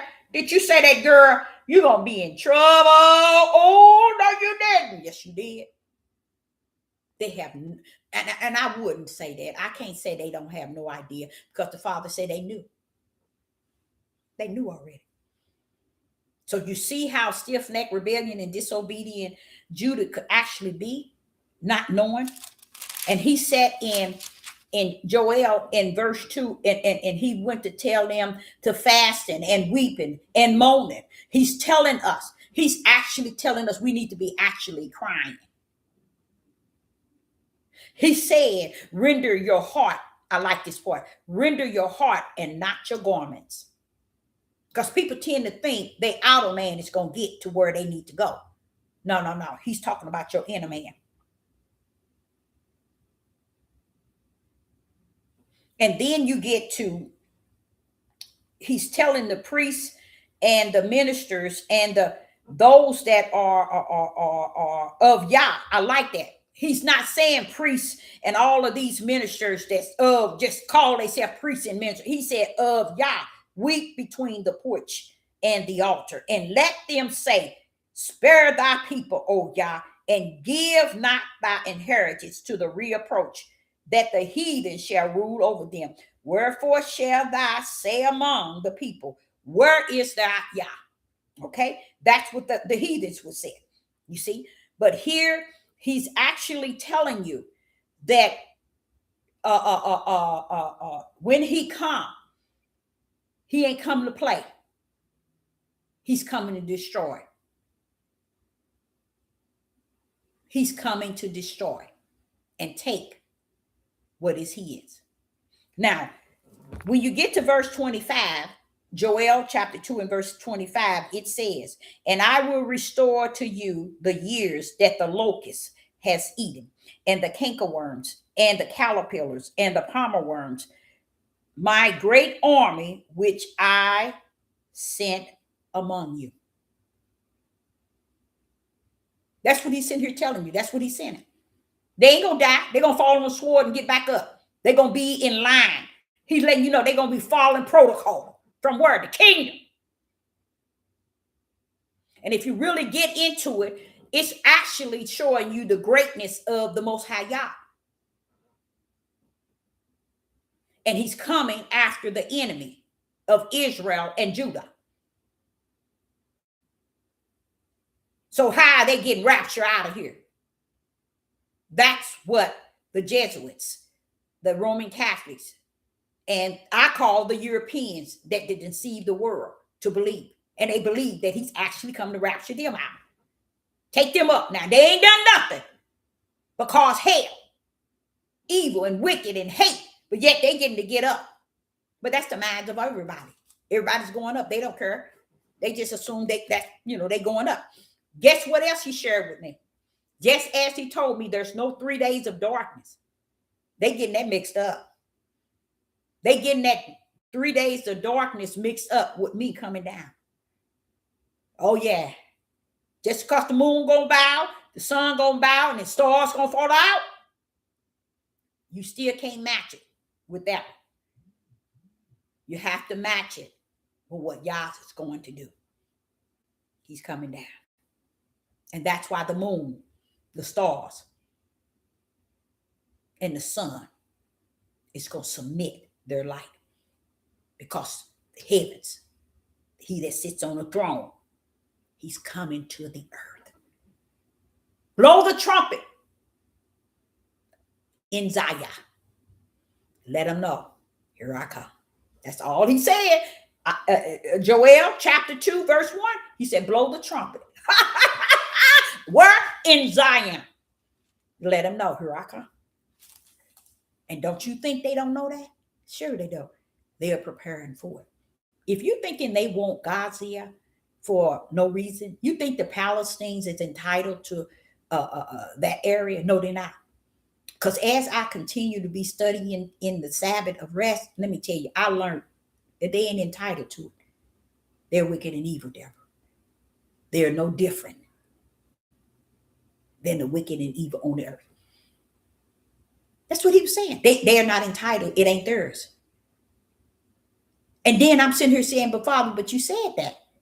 But why ain't nobody preaching and teaching that? Why is it Judah would take the Palestinian sides over the fake Jews? Why? When neither nor is on your side. Just like the people would think the Muslims trying to get Judah to be on their side. See, people, they know who you are. But you don't know who you are yourself. You don't need to know who you are because your head is too swollen already. Now, watch this here. This is something else I learned today. Watch this here. So here he said in Joel that he's coming for what is his, right? Listen to this. Joel, we're still in chapter 2, verse 27. And ye shall know that I am in the midst of Israel, and that I am Yah, your Elohim. I just put it like that. And none else. Watch this here, y'all. Watch this here. And my people shall never be ashamed. Verse 28. And it shall come to pass afterwards that I will pour out my spirit upon all flesh, and your sons and daughters shall prophesy, old men shall dream dreams, and young men shall see visions. Why and why?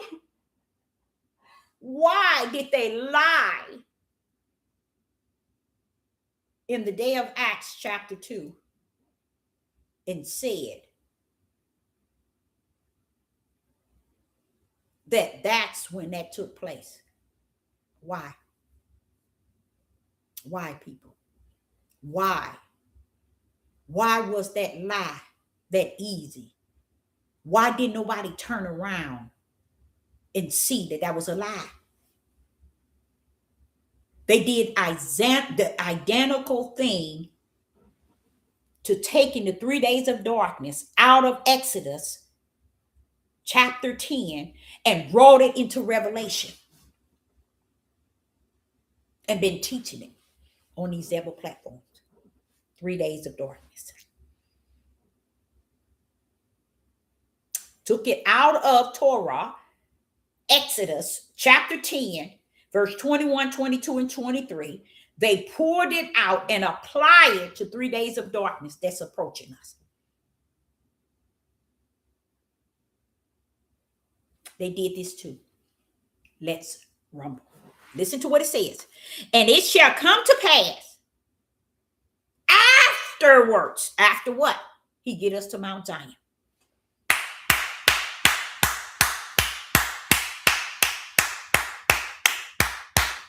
You all, they lied. Afterward. Yes, sister. Ain't that sad? Watch how he says it. Watch this here. Verse 28. And it shall come to pass afterwards that I will pour out my spirit upon all flesh. That's why he's pouring it on all flesh. It's because all flesh is now in Mount Zion, they in holy. You remember Ezekiel 36? He's going to clean you up, refresh you, and put his spirit in you. He's going to give you a new heart. Same thing. That's getting you over in Mount Zion.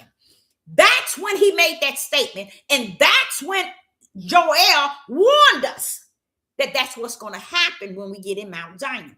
Watch this here. Verse 28. And it shall come to pass afterwards that I will pour out my spirit upon all flesh, and your sons and your daughters shall prophesy. Your old men shall dream dreams, and your young men shall see vision. After he get us in Mount Zion.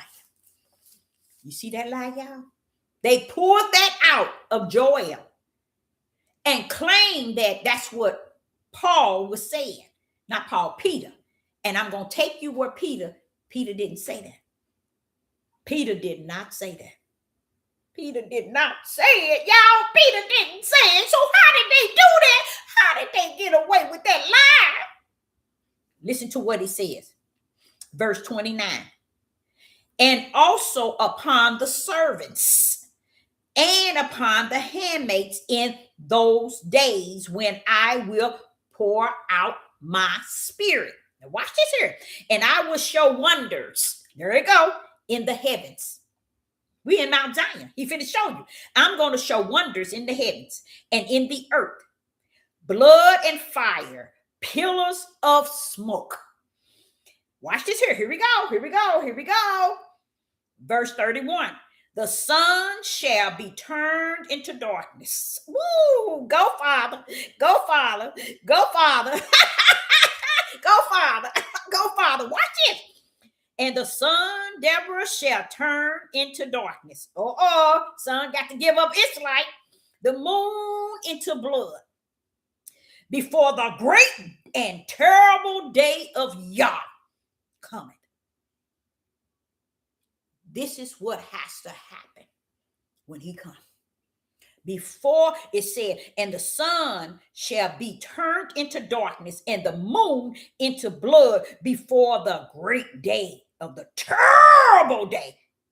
Terrible day. Why haven't we expound on this day is going to be that terrible? Watch this here. The terrible day of Yah coming. Watch this here. And it shall come to pass that whosoever shall call on the name of Yah shall be delivered For in Mount Zion and in Jerusalem shall be deliverance, as Yah hath said, and in the remnant whom Yah have called. This is what's taking place. He's letting us know that once he gets us there, he's going to destroy many nations, many people. After he get us there in Mount Zion. You see? Right in verse 31, it tells you the sun shall be turned into darkness and the moon into blood before the great day. Before me, the great day and terrible day of Yah cometh. Because he's coming and he's going to destroy many nations. And he said in 32, and it shall come to pass that whosoever shall call on the name of Yah shall be delivered. For in Mount Zion and in Jerusalem shall be the deliverance, as Yah has said, and in the remnant whom Yah shall call. Watch this here. Now you finna go into part 3. He's going to break it down even more. Joel chapter 3.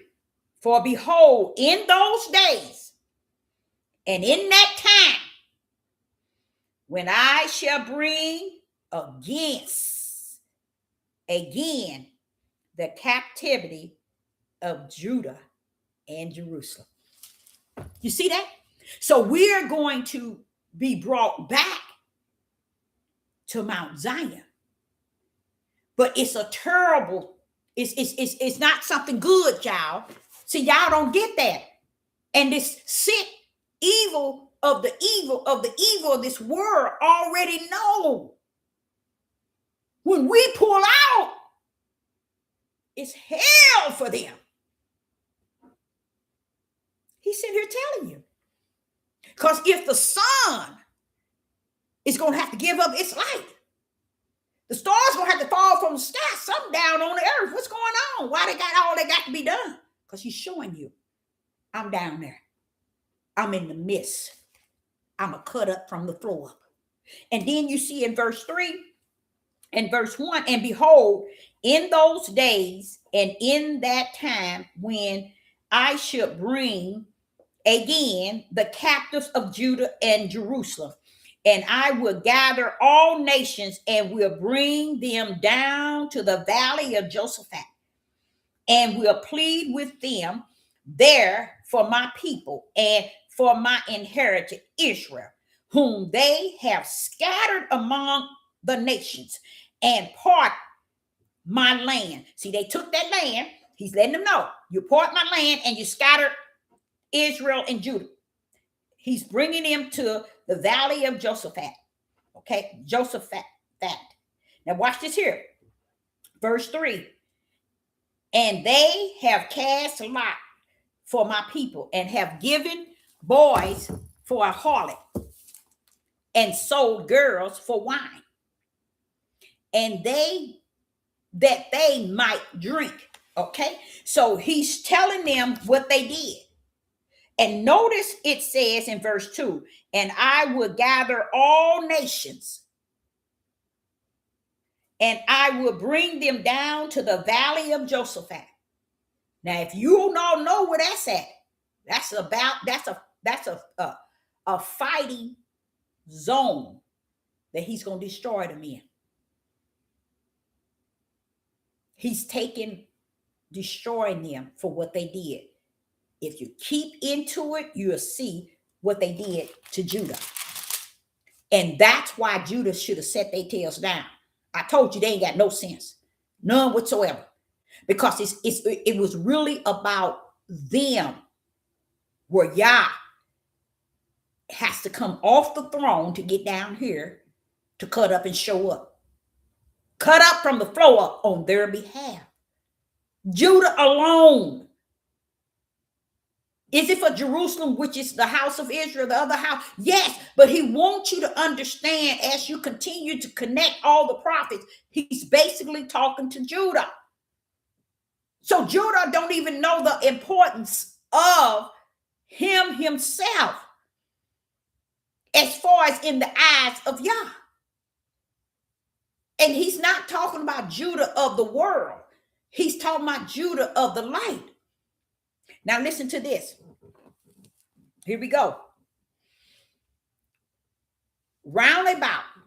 Let's go to verse 12. We in Joel chapter 3 and verse 12. Let the heathens be awakened and come up to the valley of Josaphat. For there will be a seat to judge. Watch this here. All the heathens round about. Put ye in a circle, for the harvest is ripe. Come, get you down. For the press is full, the fats overflow, for their wickedness is great. Multitudes and multitudes in the valley of decision.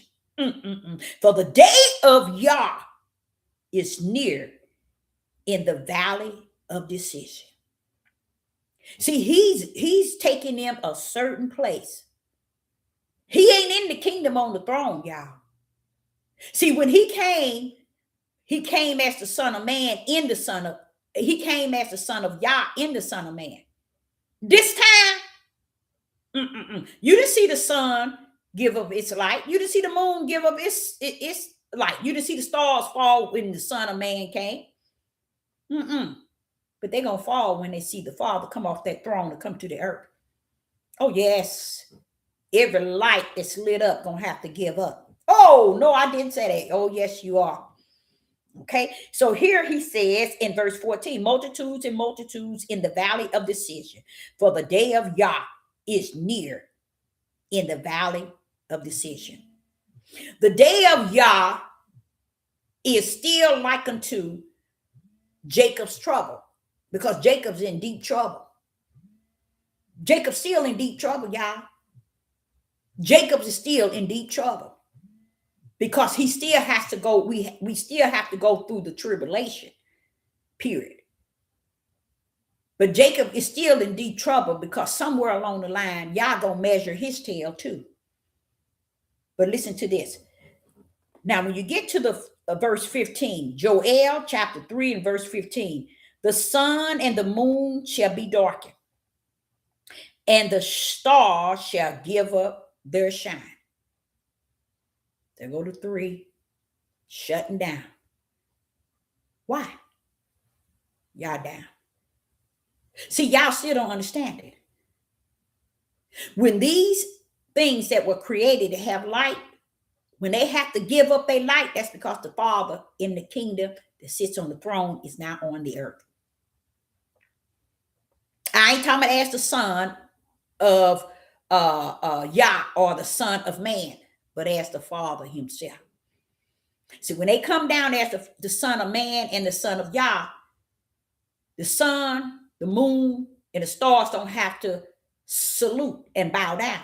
But when the Father come off the throne and come down, they got to submit their light. Because the light of creation has stepped to the earth. So here he says in verse 15, Joel chapter 3 and verse 15, the sun and the moon shall be darkened, and the stars shall fall, and the stars shall withdraw their light. You hear what it says? The stars going to withdraw their light. You darn right, you better withdraw your lights. Because the light of creation has stepped down to the earth. Now watch this here. Verse 16, and Yah also shall roar out of Zion. He's going to sound the trumpet.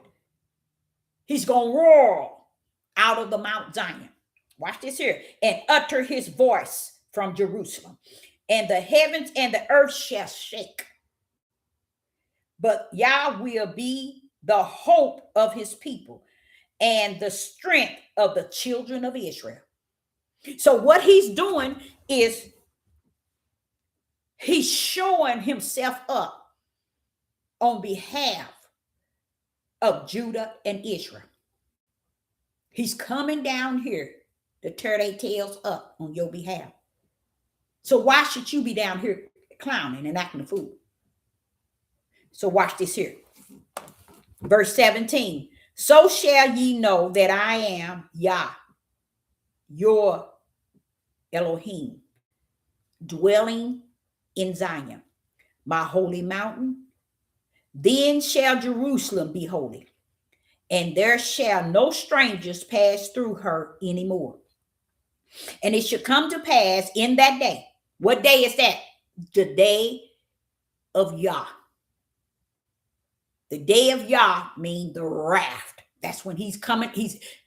The day of Yah means, you know how I tell you his wrath is on the earth? That can't compare to when he come down. Because when he come down, that's when the darkness on the earth. So you all should be able to connect that. But guess what that day is? When you out of here. When he come in that darkness, we're going to find it out that he coming for what is his. Not for what is his, but he's coming on your behalf to the other nations. So this is not called a day of darkness. This is called the day of the wrath of Yah. It's called a terrible, terrible day of Yah. Because see, they never taught us that the Father is coming down off that throne.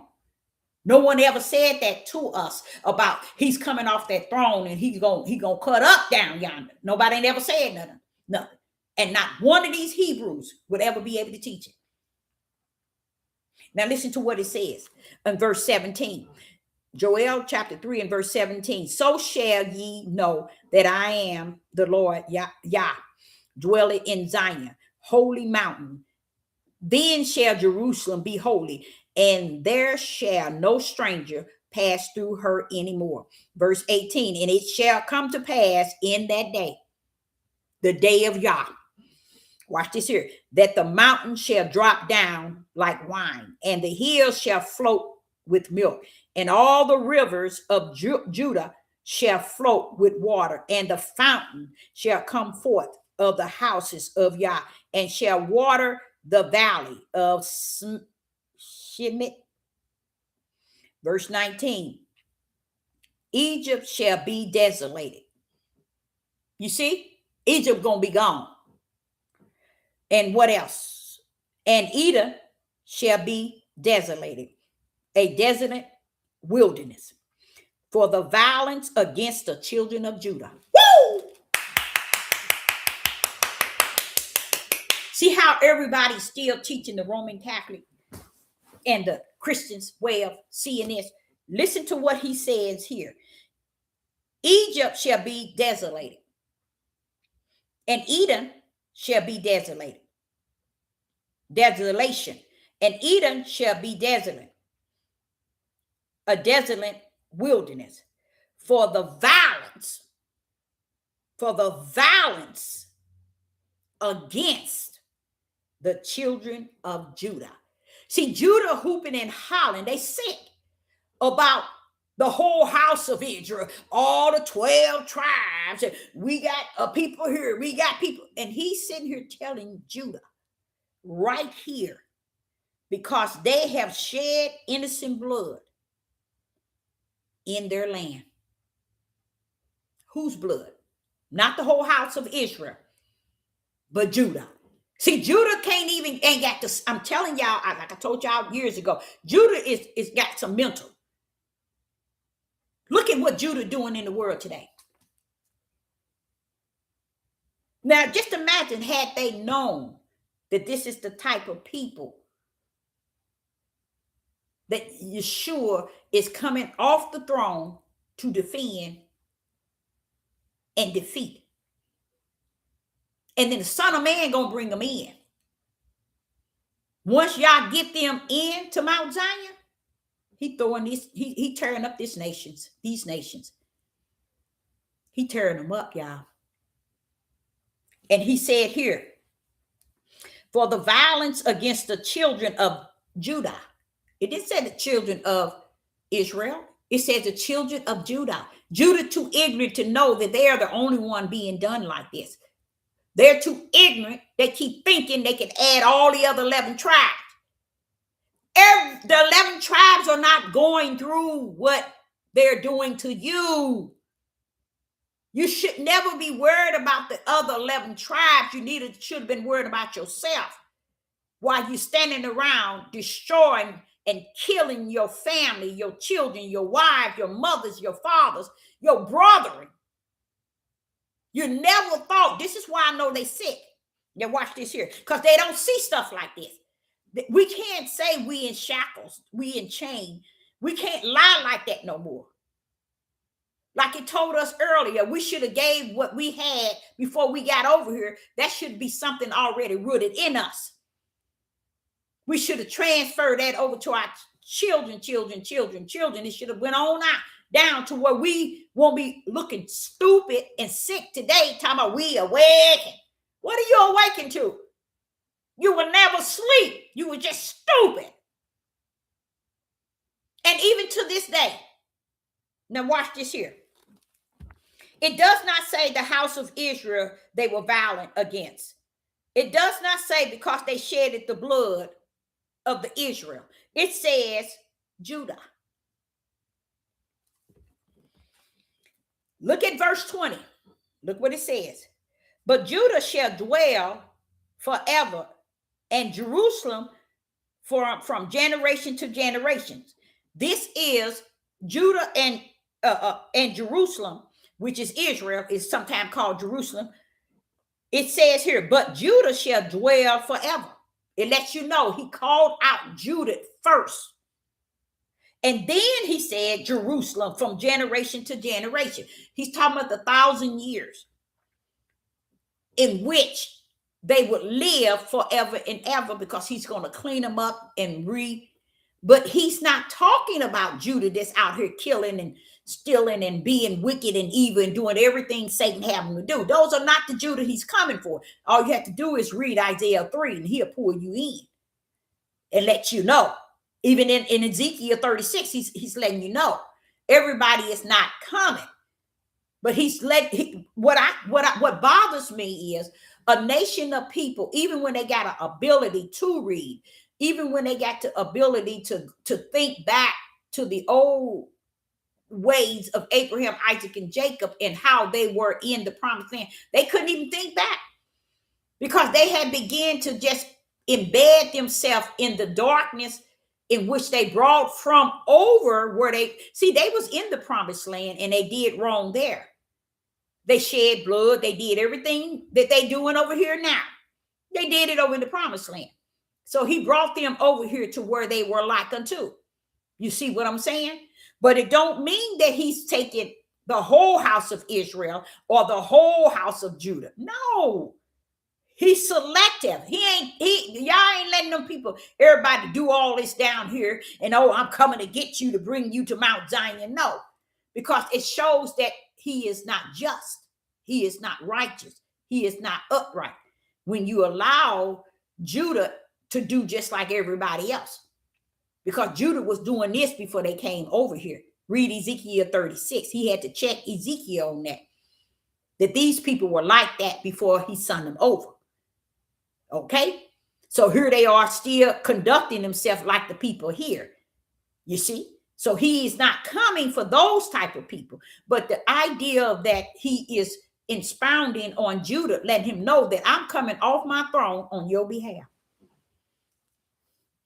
And they done got y'all thinking that I'm coming off my throne to rapture them.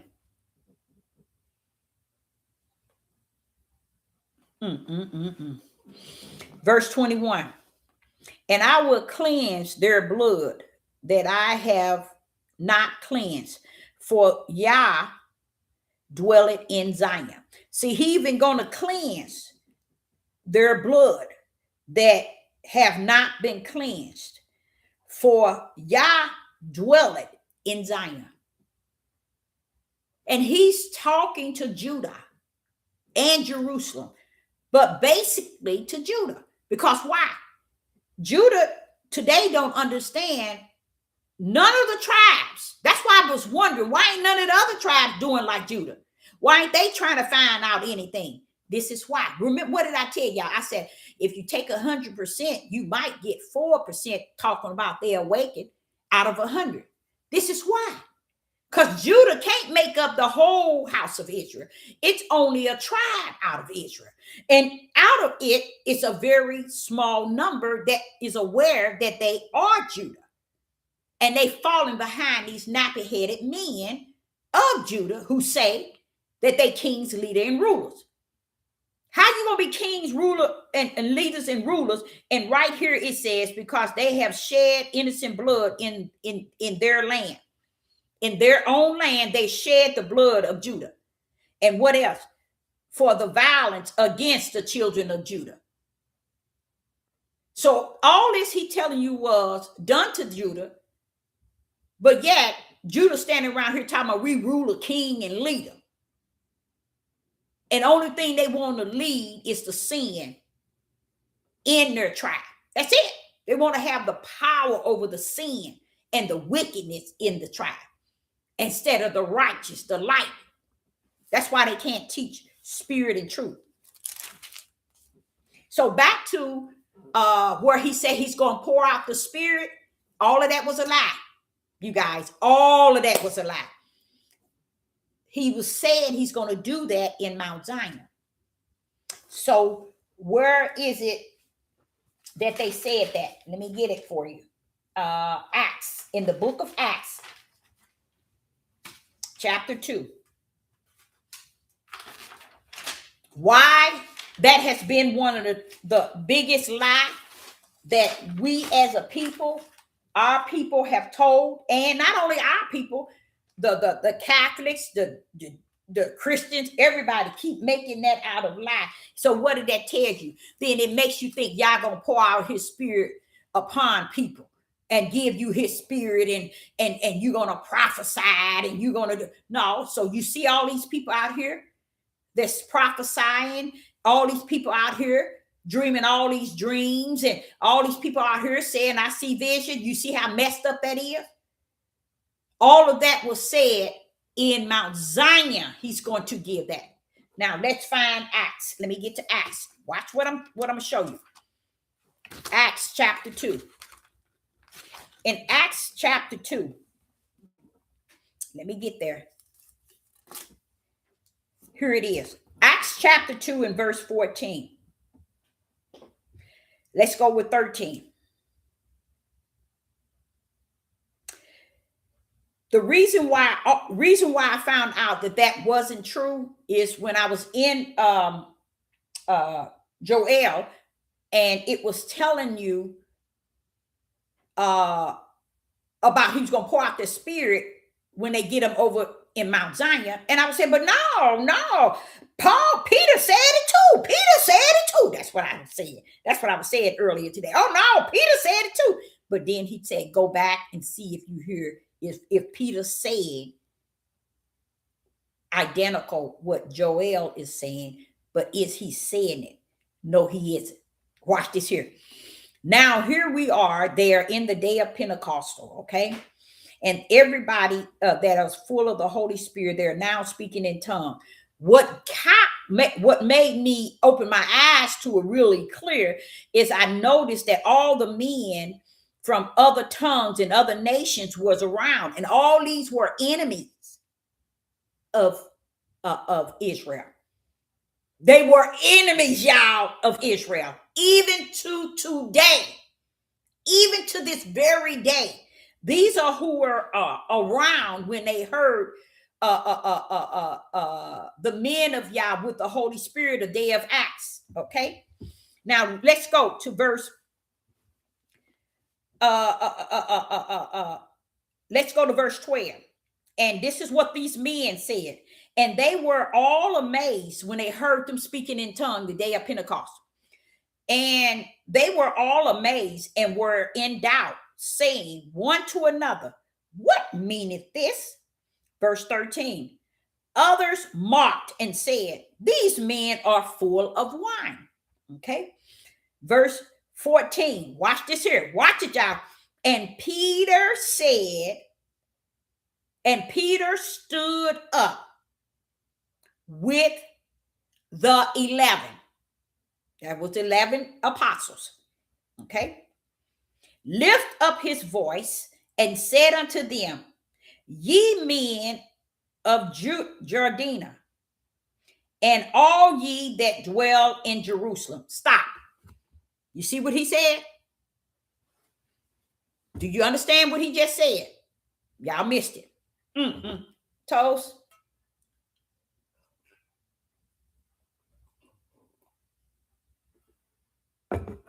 You missed it. You missed it. Listen to what he said. Verse 14.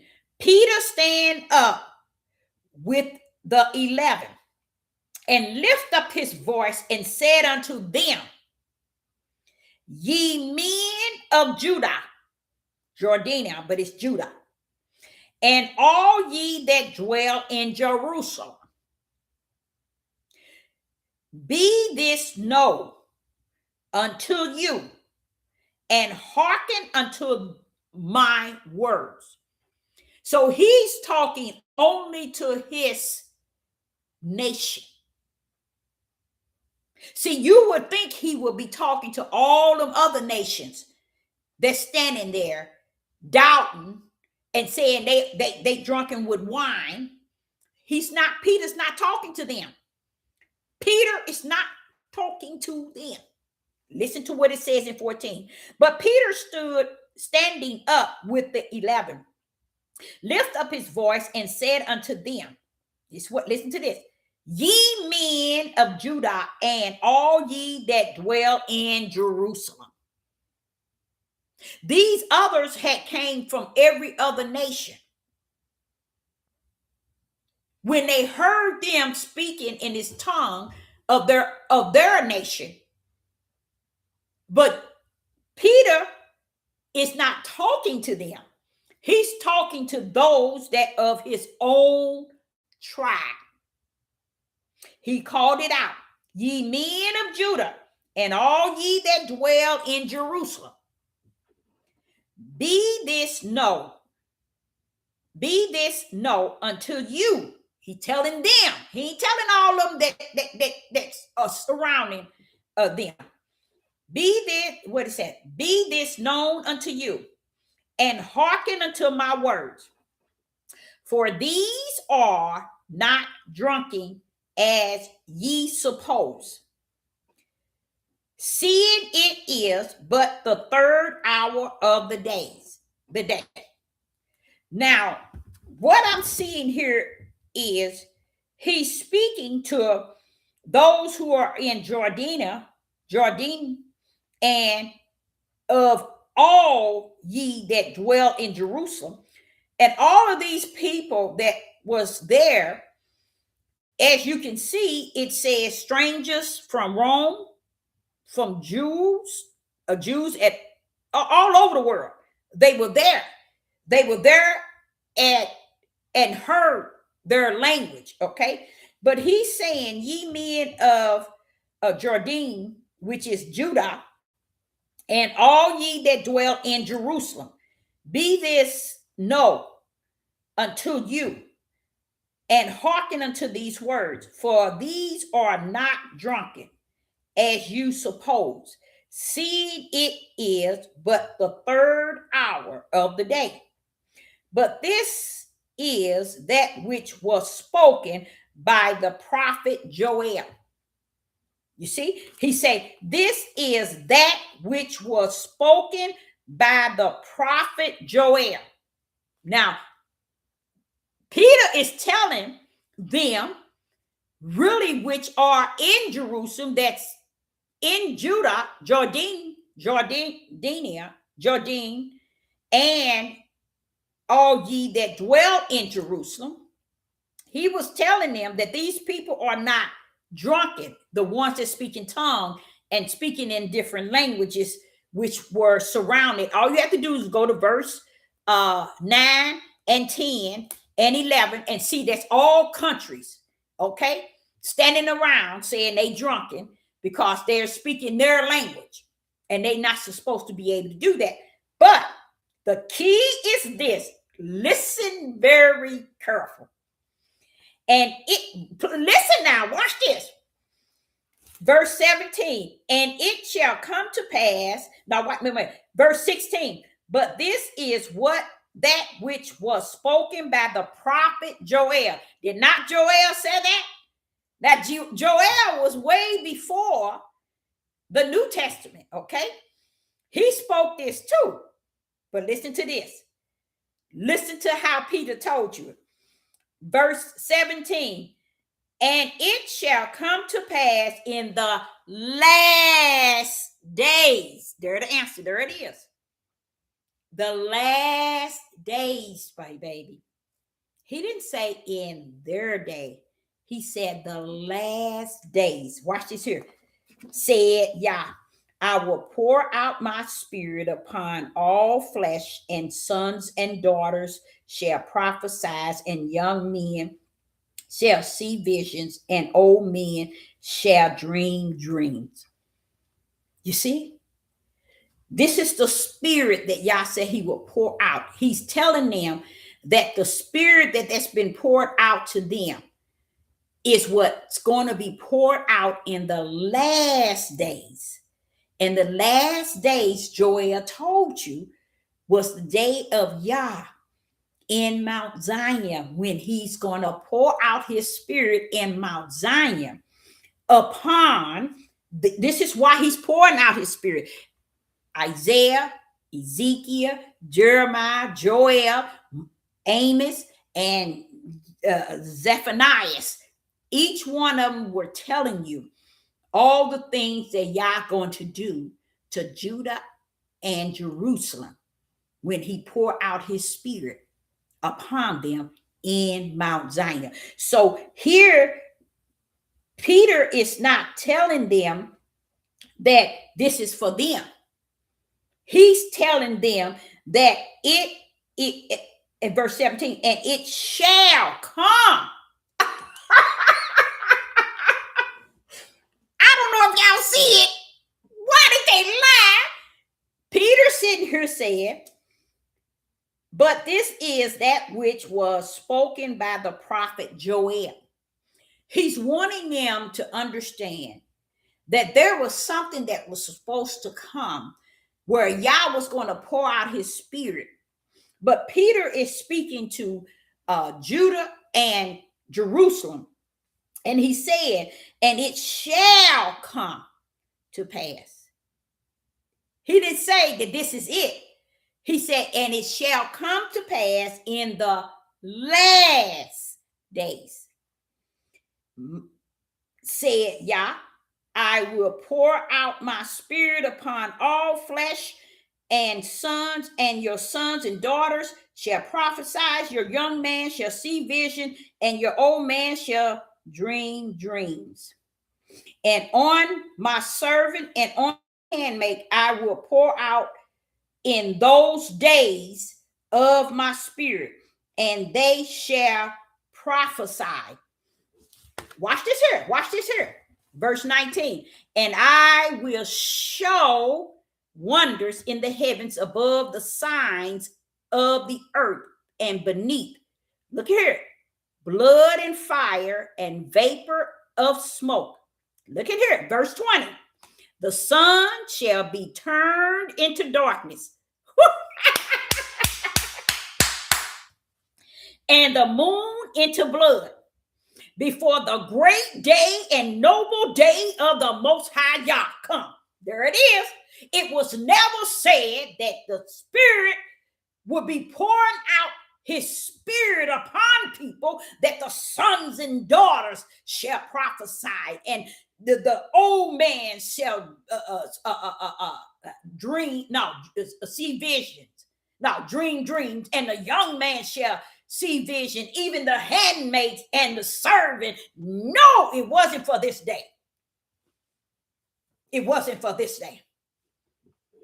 The Ruach HaKodesh was for this day. You see? But what he's saying here, somewhere along the line, let's go back to where is that at? Watch this here. I'm gonna show you. Peter said in verse 16, but this is that which was spoken of the prophet Joel. Now watch this. Watch this here. And then he began to tell you, the sun shall be turned into darkness. Did not we read all that in Joel chapter 2 and chapter 3? You see?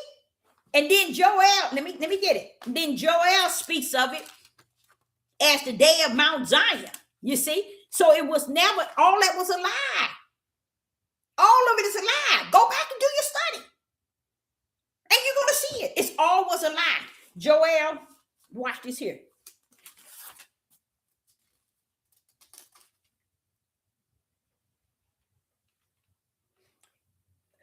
Joel chapter 3.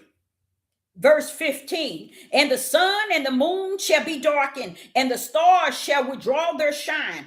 The Yah also shall roar out of Zion and utter his voice from Jerusalem, and the heavens and the earth shall be shaken. But Yah will be the hope of his people and the strength of the children of Israel. Now, come on, wait a minute. Let me go back there where he said, where they said it at. Let me make sure I get that right. Watch this here.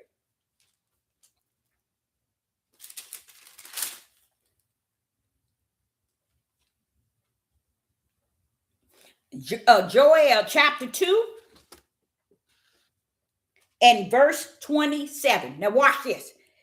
Did not Peter say? That's what Joel said. But Peter let you know in the last days. See? People, they lie. And the reason why I'm smiling and I'm saying that to y'all, I was in church all my living. I've heard them teach and preach this and they did lie. That's why, do you ever wonder why people don't have the Holy Spirit? Why they don't have that power which was said by Yeshua HaMashiach, that you too shall have these power and do miracles and signs and wonders? Do you ever wonder why is it all those things that the Son of Man came to do, we were supposed to do exactly and greater? Because they taught us the lie, y'all. And we love the lie over the truth. So we call that which we have, which we think we have, which we say we have, the Holy Ghost, the Ruach HaKodesh, and you ain't got nothing, like I said. Now listen to this. Peter come talking to them about what Joel said. Now I'm going to show you what Joel said. Joel chapter 2 and verse 27. And ye shall know that I am in the midst of Israel. You shall know that I am in the midst of Israel, and that I am Yah and none else. Watch this here. And my people shall never be ashamed. Why? They in Mount Zion. Watch this here. And it shall come to pass afterwards, after he gets them to Mount Zion. Listen, and it shall come to pass afterward that I will pour out my spirit upon all flesh. And your sons and daughters shall prophesy. Your old men shall dream dreams. Your young men shall see visions. Verse 29. And also upon the servant and upon the handmaid, in those days will I pour out my spirit. And I will show wonders in the heavens and in the earth, blood and fire and pillars of smoke. You know where that's coming from? He's showing the heathens and the Gentiles because of what they did to Israel and to Jerusalem. But he wants us to know, when you see these things, it ain't connected to you. It's connected to me showing that I'm down. I'm down. I'm not in the kingdom, y'all. I'm not on the throne. I'm down on the earth. So know that. So he says, and I will show wonders in the heavens and in the earth, blood and fire and pillar of smoke. Watch this here. The sun shall be burned in darkness and the moon in blood before that. Listen. Before the great and terrible day of Yah come. See, that great terrible day is when he's going to come and destroy the nations, Yah, on the behalf of Judah. You tell me that ain't it. You see, so when he's saying this, he's telling you where you're going to be. I'm going to pour out my spirit upon all flesh, but they're going to be in Mount Zion. You see, and when he said, and I will show wonderful wonders in the heavens and in the earth, and blood and fire and pillars of smoke. And then verse 31, and the sun shall be turned into darkness. Why? Because he stepped on the scene. Oh, my batteries, no. He stepped in on the scene. He stepped in on the scene, and that's why these here, he's showing them signs of darkness and moon in blood before the great and terrible day of Yah. So let me explain what I mean by that.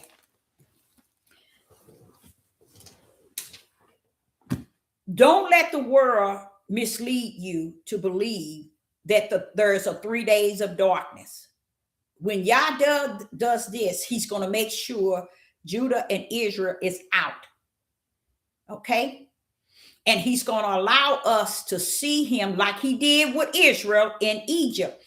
They saw the things happen to Egypt. In Egypt, they knew that the people was losing their firstborn. They knew that the pestilence was out there. They knew that the darkness was out there upon Egypt. You see what I'm saying? So it's the same thing. We're going to be sealed. We're not going to be in these countries. We're going to be, we're going to be in Mount Zion, but yet we're going to see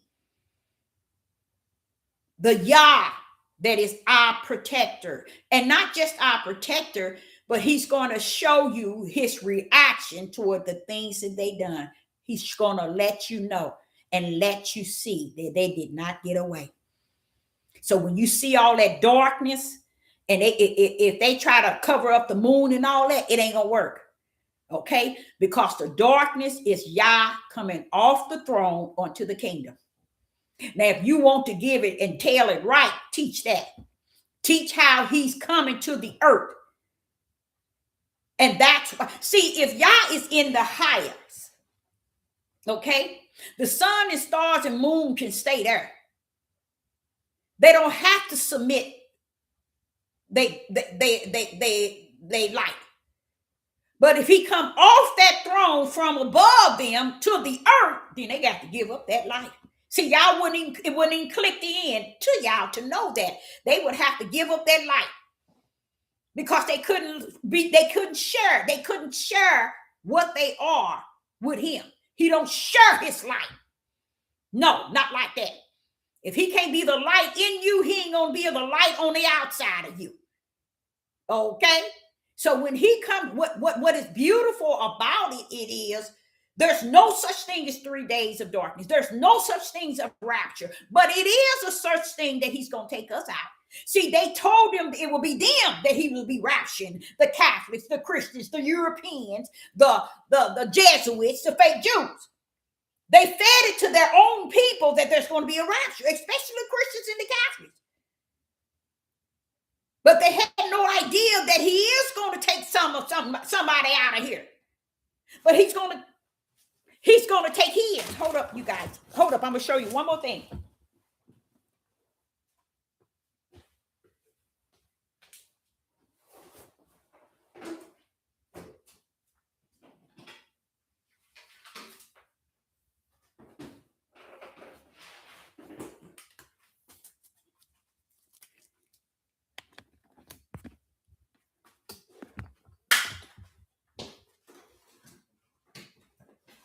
One more thing.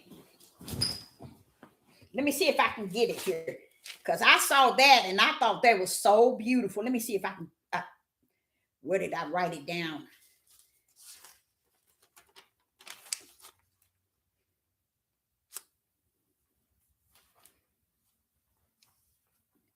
Where did I write it down? Matthews. Look at Matthews. Watch this here. Look at Matthews chapter 24. Watch this here. Matthews chapter 24. And really, y'all might not believe this. This here is a time that is so close before us. It really is. Matthews 24. Now watch this. And let me see. Let's try 24 and 24 first. 24 and 24. In verse 24 and 24, it says, for there shall rise false Christs and false prophets, and shall show great signs and wonders, inasmuch that it were possible, they shall deceive the very elect. If it was possible, it ain't saying that it's possible. He said, if it were, it's letting you know that it's not. Okay. And it says, behold, I have told you before, in a sense that we should, let me get that right. Okay. Now, let me get to verse 40. Let me get to 40. Matthews 24 and 40. In Matthews 24 and 40, let's go there. Then shall two be in the field. One shall be taken and one shall be left. Y'all see that? Matthews chapter 24 and verse 40. Talking about those twos. You see that? Then shall two be in the field. One shall be taken and one shall be left. 41. Two women shall be grinding in the mill. One shall be taken and one shall be left. Let's continue. Let me continue.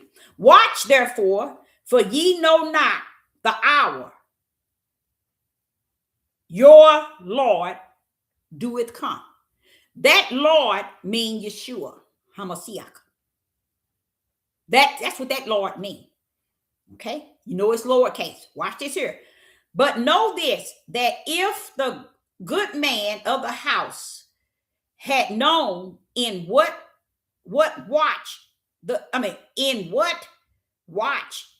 thief would come, he would have watched and would not have suffered his house to be broken in. Let's continue. Therefore, be ye also ready. So see, a lot of y'all thinking that you don't have to be ready, but you got to be ready because who's coming?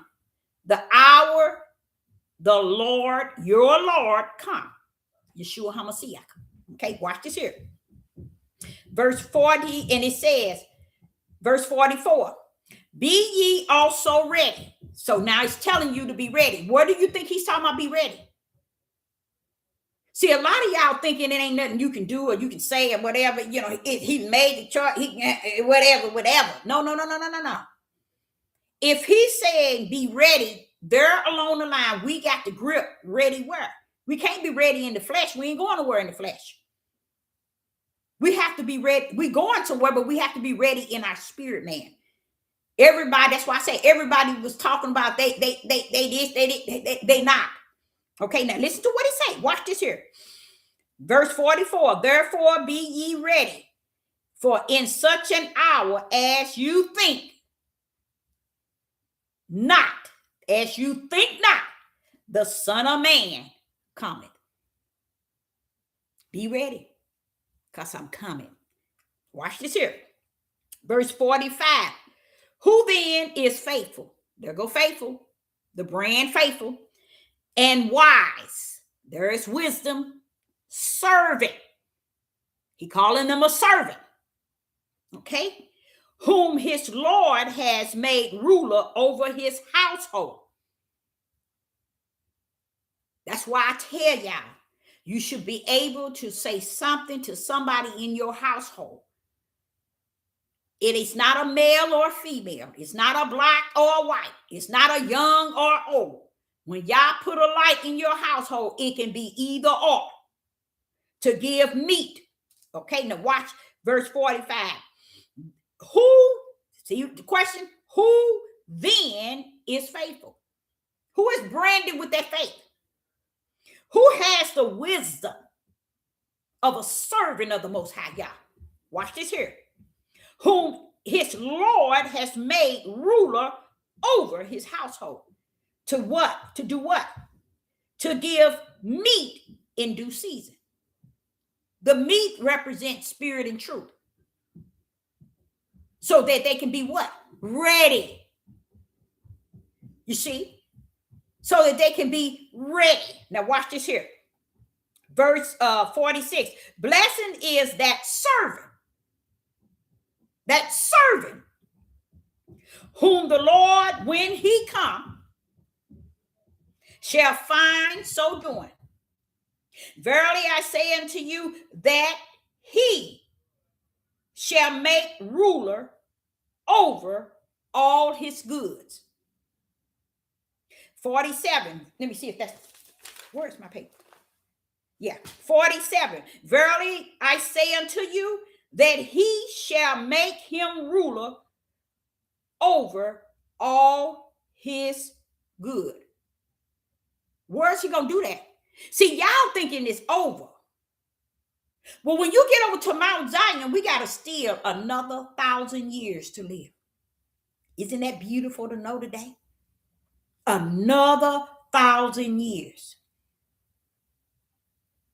And if you are the ones that's in your household to give the meat, if you give the meat of spirit and truth and the light to those that's in your household, you don't know if Yah will allow your household to be able to go over with you to Mount Zion, live another 1,000 years. Be ready. Now watch this here. But, look at 48. But if that evil servant shall say in his heart, my Lord delay his coming, and shall begin to smite his fellow servant, and to eat and drink with drunkenness. Verse 50. The Lord of the servant shall come in a day when he looketh not for him, and in an hour that he is not aware. There he is. He don't get to go. But was he a servant? He was an evil servant that put off, that he even gave up the idea that he was coming, or he should be coming. It's all about making sure you right from within. Not making sure everybody in your household is right. Because if you right and you got the meat, which is spirit and truth in you, you feed that to your household. And if y'all see that you are that faithful servant that he has given to be the one to feed your household, then he know you put effort to feed them. He would even allow them to come out. You see why, Deborah? It's because he knows that when he gets you on the other side, he got a lot of cleaning up to do anyway. You see what I'm saying? And just some spirit and truth, some light in them. You don't know. So here you see it, even here you see how it's talking about the Lord. My Lord delay his coming. Look at that word Lord. That's talking about the Son of Man. So what this is saying, that the Son of Man is going to be what take us up out of here. Therefore be ye also ready for such an hour as ye think not the Son of Man coming. I said to the Father, you mean all these years, which have been a couple of, I didn't want to tackle the fact that the Son of Man was coming. I thought he was just coming at the end. No, he got to come and get what's mine at the beginning. That's who's taking us out of here. Yeshua HaMashiach. That's how we getting out of here. So it tells you, when you read Matthew 24, it tells you who's going to be taking us out of here. And that's why I said be ready. You see what I'm saying? And how you it's y'all. Let me go here. Let me go right here. Verse 24 and 15 here. 24 and 15.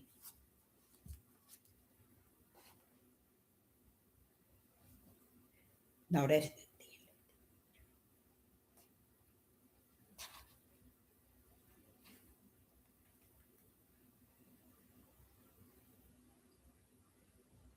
wait a minute. I got it. I got it. Hold on. Where is that shit?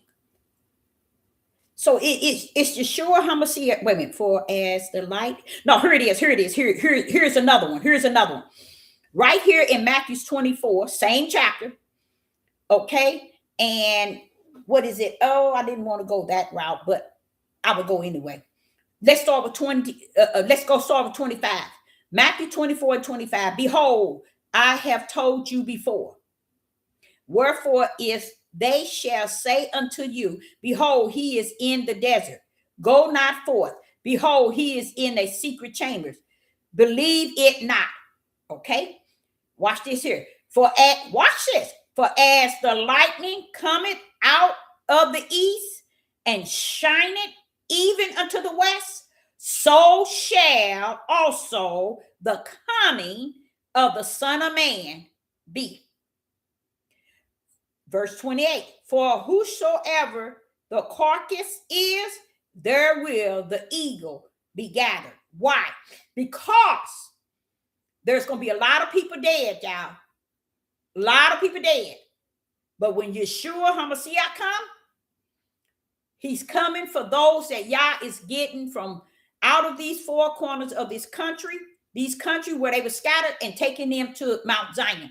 Go to 29. Now here we go. Matthew's chapter 24 and 29. Watch this. Immediately after the tribulation of those days, immediately after the tribulation. So this is where Jacob's trouble is, because he's going to have to go through the tribulation. Mm-hmm. Now watch this here. Immediately after the tribulation of those days shall be, watch this here, shall the sun be dark. Now who's coming on the scene? Oh, 29. Immediately after the tribulation is over of those days, during the tribulation is over. Watch this here. Shall the sun be darkened? The moon shall not give her light. The stars shall fall from heaven, and the power of the heaven shall be shaken. Who's coming on the scene? Who's see? Yeshua HaMashiach is going to take Judah and Israel and the strangers out. But the instant when the tribulation is over, Yah stepping on the scene. So when you heard Joel and Amos, and then you hear even Peter was talking about it, the day of darkness in them last days. That's what he was saying that day. And they lied and said he was talking about this is what they had. No, he simply said, Joel said in the last day. He didn't say that was the last day. Peter wasn't calling the day of Pentecost to be in the last days. That was the beginning to start the church. So it couldn't have been the last days. You hear me? You hear me? You see how they set that mess up so you will never find your way home. So right here, it says in 29, Matthew 24 and 29, immediately after the tribulation of those days shall the sun be darkened. And what else? The moon shall give up her light. And the stars shall fall from heavens. And the power of the heavens, that means the skies, going to be shaken. Why? Because Yah getting ready to step on the scene. Yah coming to the earth and do some destroy. And he's coming to destroy the people. You was the one being raptured out, people. It was never a rapture for the Christians, the Catholics, the Jesuits, the Jews, the Europeans. Now, do we have different nations and Europeans in as strangers? Yes, they're gonna get out of here too. They're gonna get out through faith, no, through faith and fear. That's how they getting out. I think they're gonna get out on belief too. Some gonna believe too. That's how they getting out of here. It was already in them to get out. You see? But here he says in verse 30, and then shall appear the sign of the Son of Man in the heavens, and shall all the tribes of the earth mourn, and they shall see the Son of Man coming in the clouds of heaven with the power of a great glory. Guess what? He's going to be getting us out of here. This is not him coming in the cloud with great glory on the four corners with his angels to bring all nations to be judged. This is bringing us out of here. You see? And it says, and the Son of Man cometh in the clouds and the heavens, in the heaven with power of great glory. Why? Because he got Hamashiach with him. And he shall send the angels on the sound of the trumpet and shall gather together his elect. You see? From the four winds, from one end of the heavens to the other. Now learn a parable of the fig tree when its branches is yet tender and put forth leaves. Ye know the summer is now. Likewise ye, when ye shall see all of these, when ye shall see all of these things, know that it is near, even at the door. Verily I say unto you, this generation shall pass away until all these things be fulfilled. Okay, so understand, this is not him coming as to take everybody from the four corners. Okay, to take everybody. Let me see, did I get that one wrong? Yeah, I think that's, yeah. Is that 25 for? Yeah. Yeah, that's 24. Because 25 talk about when he coming for the other ones. See, I didn't know he was coming twice. Okay, so and I'll show it to you. But the day and the hour knoweth no man, no, not the angels in heavens, but the Father only. So it's the Father sending the order, but it's him. See, the Father's come. See, y'all, what y'all don't know, he's coming to kill other nations. So if you wonder why they fixing CERN and they making this up in space and making underground bunkers, you all thinking it's because they trying to hide. They got a reason. You just too ignorant to know it. They got a real heavy reason why they trying to get their tails up out of here.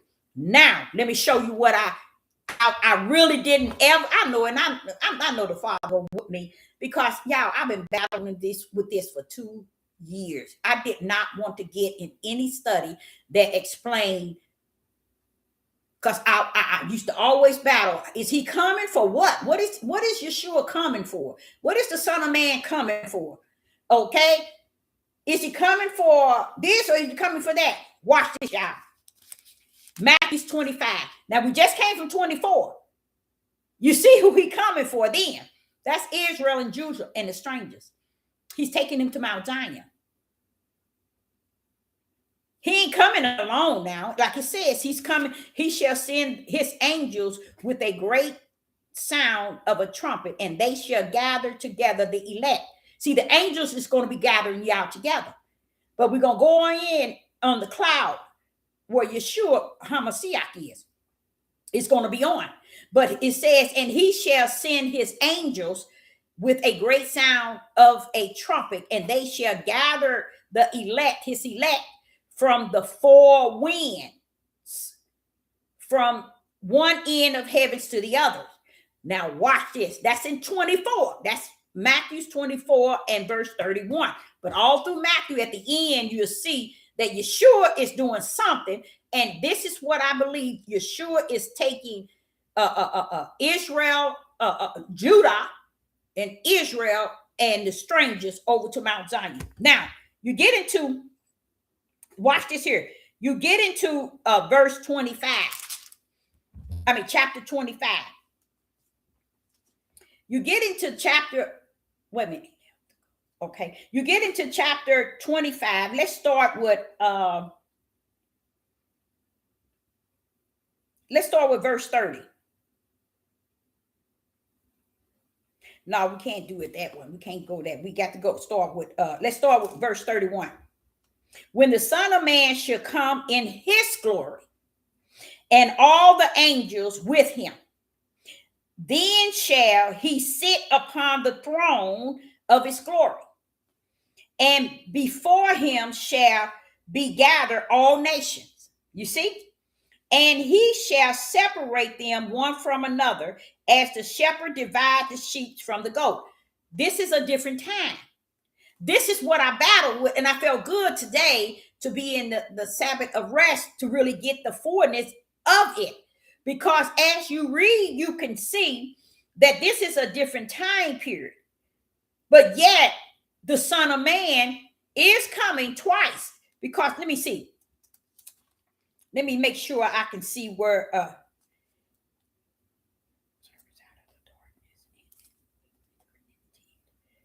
let me see if I can go to 25. Let's talk about the talents and everything. But here in verse 31. In verse 31, Matthew 25 and verse 31. When the Son of Man shall come in his glory. See, in his glory. Okay? And all the angels with him. Then shall he sit upon the throne of the glory of his glory. And before him shall be gathered all nations. And he shall separate them one from another, as a shepherd divided his sheep from the goat. Okay? And he shall set the sheep on the right and the goats on the left.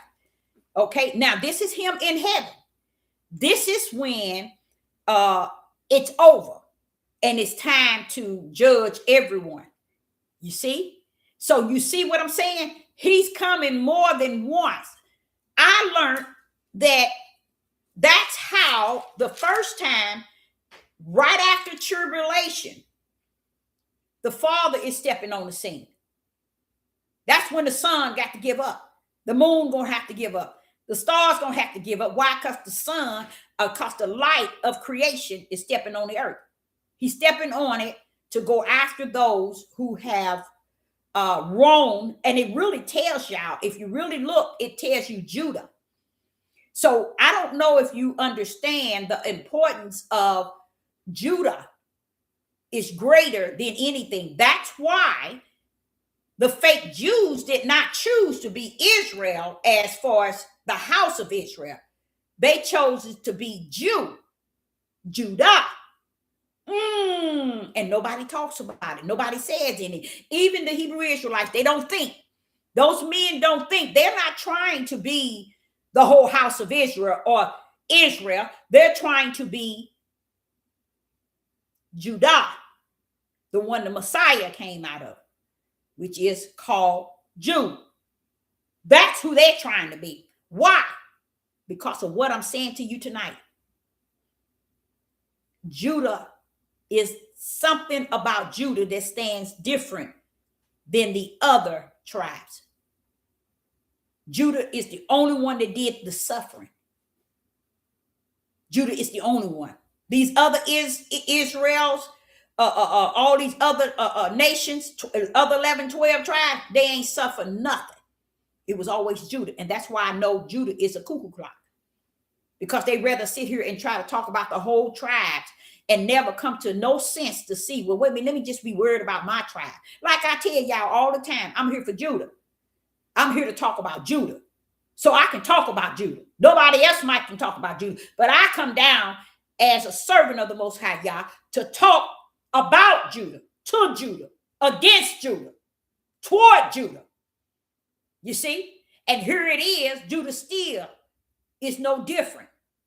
Has not come to, I told y'all, Guess why 400 years nobody said nothing? You want me to tell you why? And I'm sitting here saying to y'all, it's been 400 years. It's past 400 years and nobody ain't saying nothing. You know why? It was never the other house of Israel. It was Judah that did the suffering. It was Judah that they treated this certain way. It was always Judah, to where even the fake Jews knew that it was Judah that they stole identity. That's why they are called Jews. They are claiming to be us. Now, how you're going to tell me that do not show, watch me, that the tribe of Judah is not Ku Klux? Because they're not claiming to be Israel, even though they claim the land of Israel. They're claiming to be the Jew, which is Judah. And these are melanated people.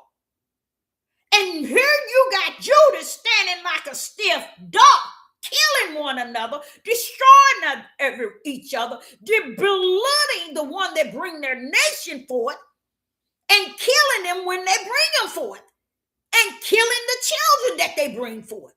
They have no order, none whatsoever.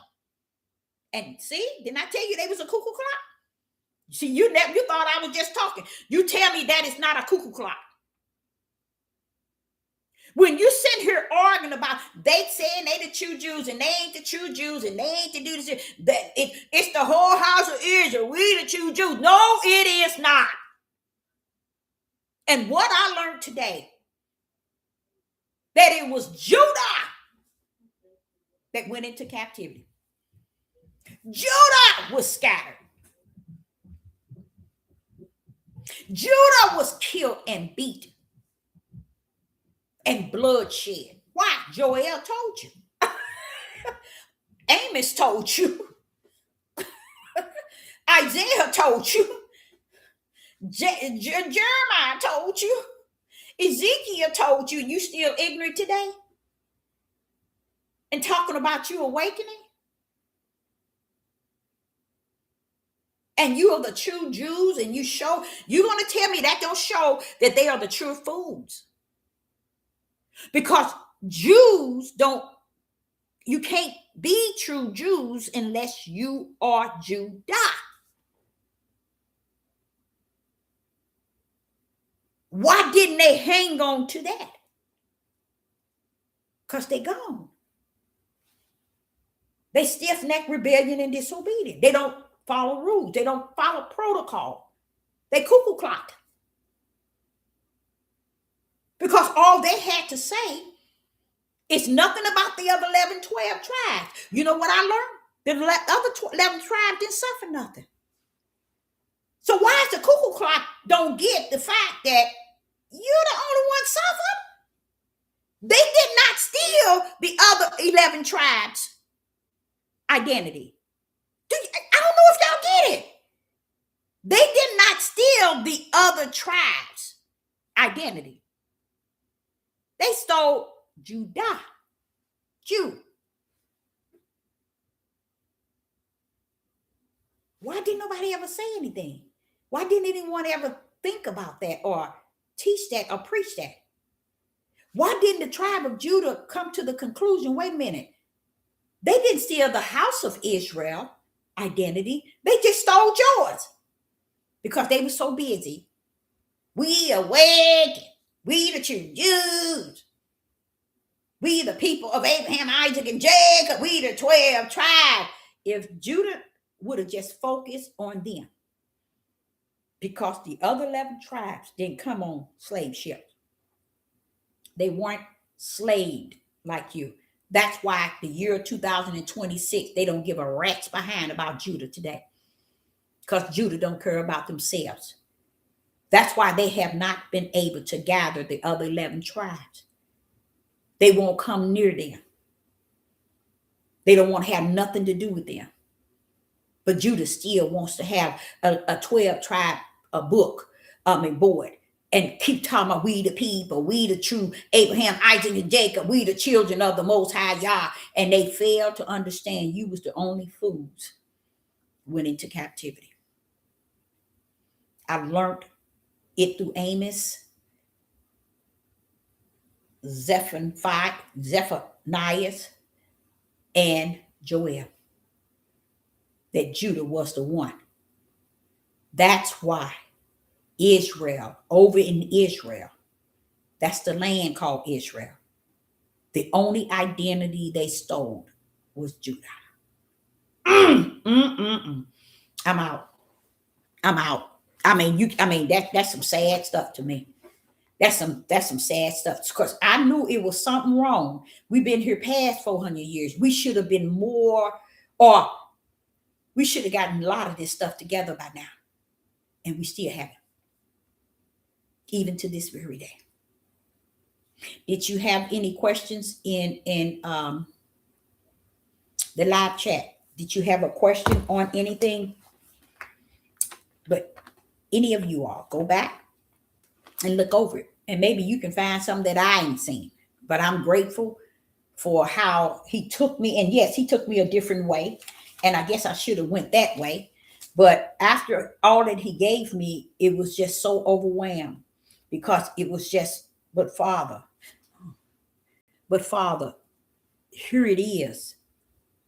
It's actually telling us, it's giving it all to us. In Matthew chapter 16 and 28 and 20, Matthew chapter 16 and verse 26 and 28, it tells you about the end.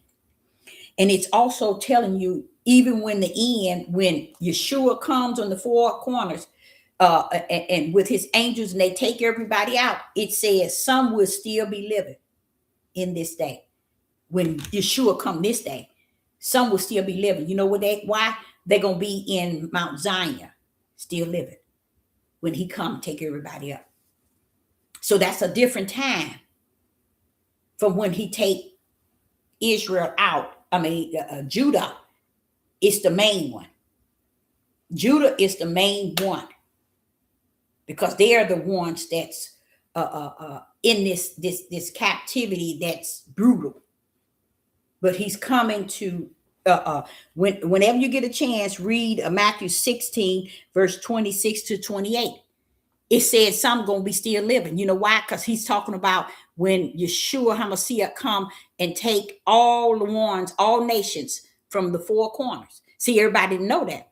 See, he's coming twice. He's coming for the house of Israel, and he's coming again for all the nations.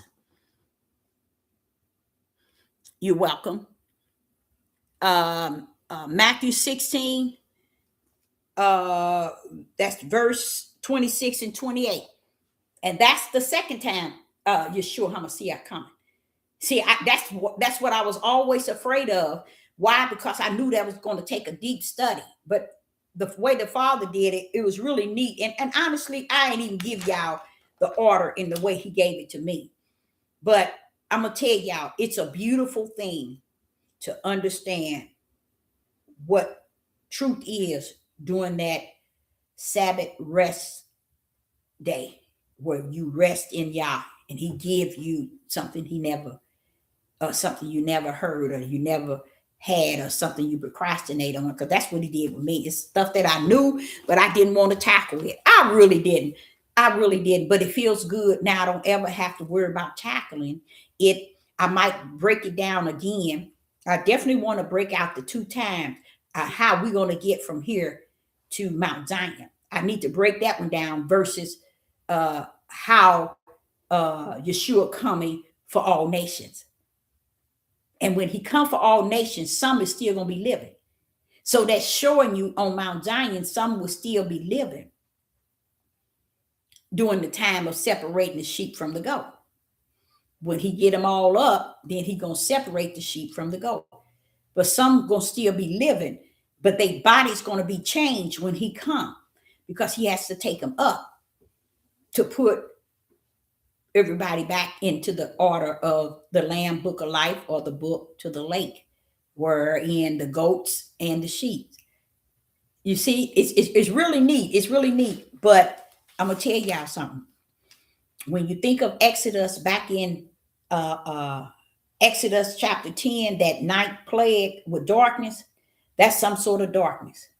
But when you know that the darkness that that's actually going to happen on our behalf, is the darkness of the Most High Yah coming on the scene. Everything got to submit. You see, because he's coming off the throne, you people. See, y'all don't get it. He's coming off the throne to the earth. That's the only reason. That is the only reason. You know what? Watch this here. I don't believe this here. Wait a minute. Hold up. Could this be true? Could this really be true? Wait a minute.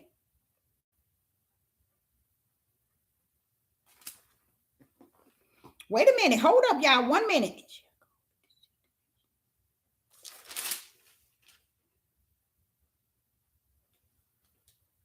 Look here. Revelation. In Revelation chapter 20. In Revelation chapter 20 and verse 11. And I saw a great white throne. This is John in the vision. He said, not in the vision, in the kingdom. He said, and I saw a great white throne, and him that sat on it, from whose face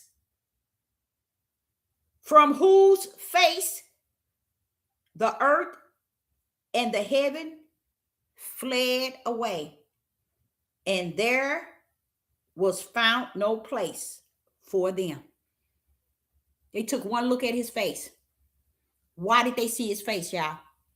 Can you tell me that in the live chat? Let me read it again. Revelation chapter 20 and verse 11. I saw a great white throne, and he that sat on it, from whose face, the face of the Most High Yah, watch this here, the earth and the heaven fled away, and there was found no place for them. Who? The heaven and the earth. They fled away when they saw his face. So just imagine the sun, the moon, the stars falling off out of the sky. Why? Because he come down to the earth. And guess why he comes? To destroy. And it is actually in Joel and Amos. And Sapphire and that, yeah, I forgot the name of that. And the other one. I have to teach it. They talked about him coming and how the darkness. And they also talk about it's going to be gloomy. So that's what I like about it. Because I've said that in the last 2 years. It's just something about outside ain't right, y'all. I said, it's not like, it's like the sun is out, but it feels like I see a gloomy. I said, I keep telling y'all that. It's just not, it's like a cloud. It's just gloomy. It's a gloomy that I see, even though I see the sun, I see the sky blue, but it feels and it seems and it appears to be gloomy. You see? And it tells you those are the signs in the heavens before he stepped out on the scene. You see? And I think that, and he's stepping, reason why he's coming from the throne is he's coming to do the work himself. He's going to have an army as well going through places. Why do he have to bring an army like that? Because this country are building robots. You think they building it for you? Y'all stupid. If you think that. If you think they building them robots for you, that's how stupid you are. See, they know he coming. So what? You don't know. Who cares if what you know? They know he coming. And you thinking all this is being prepared for you. They trying to keep him off of them. That's why they got bunkers, y'all, further than 10 foot under the ground.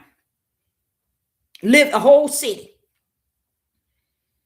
And then I also heard him talking about, I'm coming for y'all in the mountains. You're going to be crying for the mountains to fall on you. Why? Because they're in the mountains and he know it. But when they're going to be so scared, they're going to ask the mountain. They're going to be praying that the mountain just going to kill them. Because they're going to be that scared. You know why? Because they going to build them an empire in the mountains, y'all.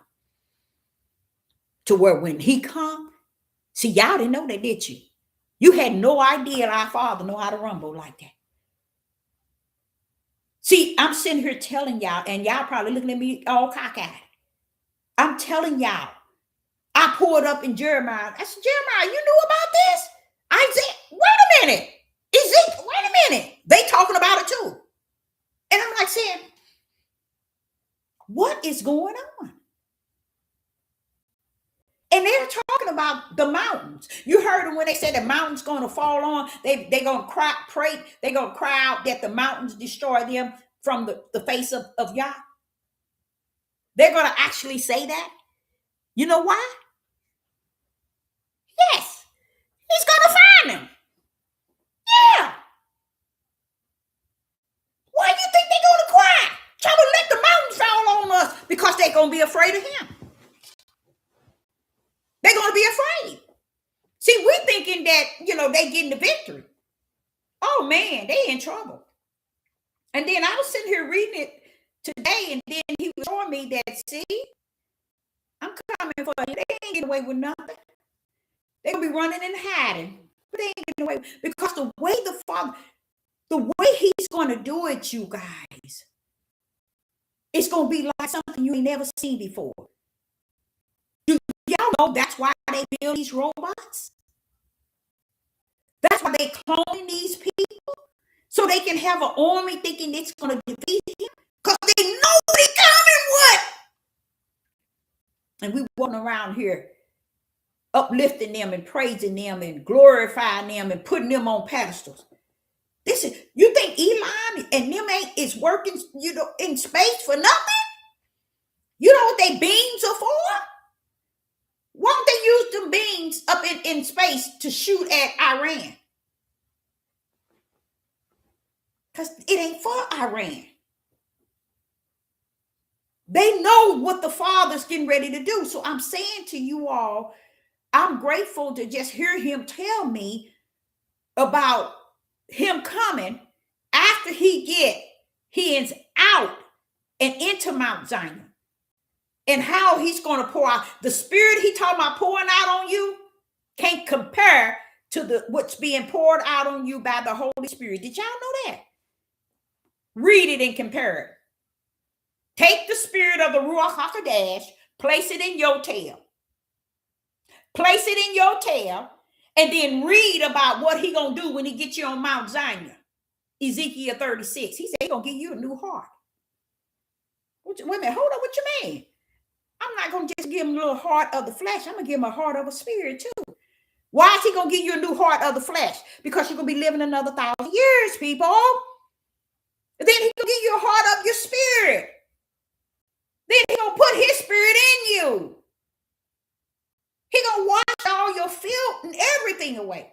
But he did say, that does not mean that you're not going to be judged. But he just letting you know, I'm going to clean you all up in Mount Zion. I'm going to clean you up. Now, right now, we have the Holy Spirit in us. And our little flesh try to rule everything. He has the Holy Spirit in us. But what he's going to do in Mount Zion, oh, you're going to be cutting up. That's when he said he's going to pour out his spirit. Old men going to dream dreams. Young men going to see visions. Daughters and sons going to prophesy. That's when he poured out his spirit. So that's what Peter was saying. What Joel was saying. It wasn't about the spirit that they received. It's the same spirit that they received. But when he went into Joel, hey, Joel, what Joel is talking about is way greater than what is happening today or the day of Peter. The way that's pouring out his spirit in you. You're going to receive power. You're going to prophesy. He's going to teach you everything. But when you get to Mount Zion, he cleaning your tail up. White as snow. You on this side with flesh, battling the Holy Spirit that's in you. On that side, flesh ain't gonna have a chance. Not what he gonna have invested in you there. He gonna put you on a ground that's gonna be holy. Ooh, no, I didn't go there. Oh yes, that's the big difference, you guys. That's a great big difference, and we have to see that.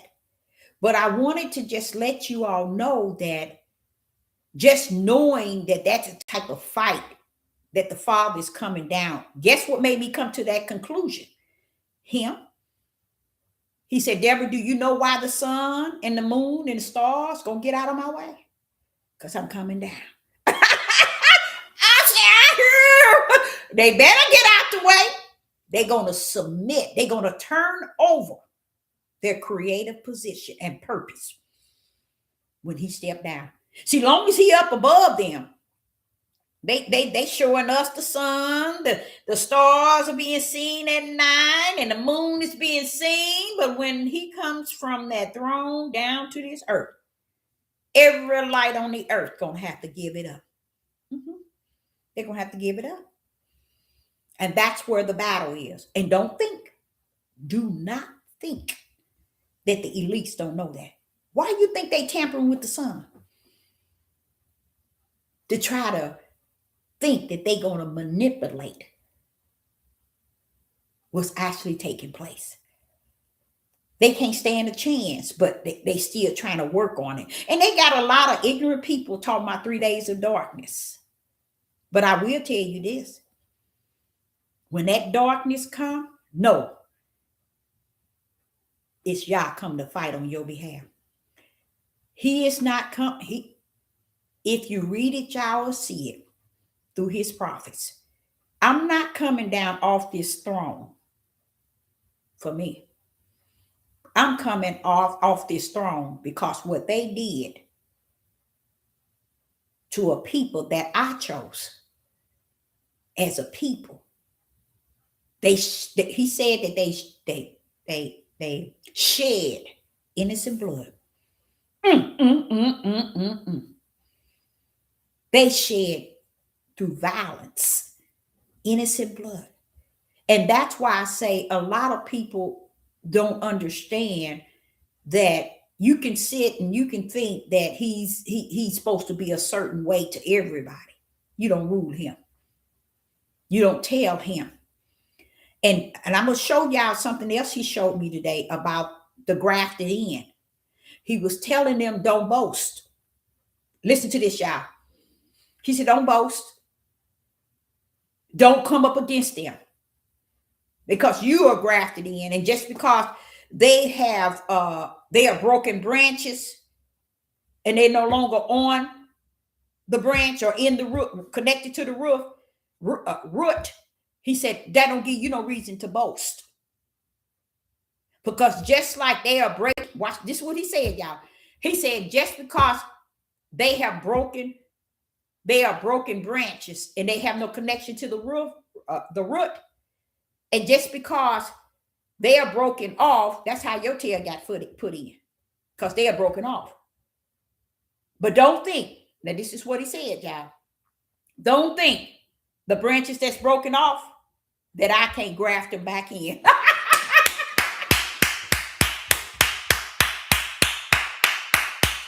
He told them, and that's to the Gentiles. I'm letting you know. He said, don't think that I can't graft the broken branches back into the root.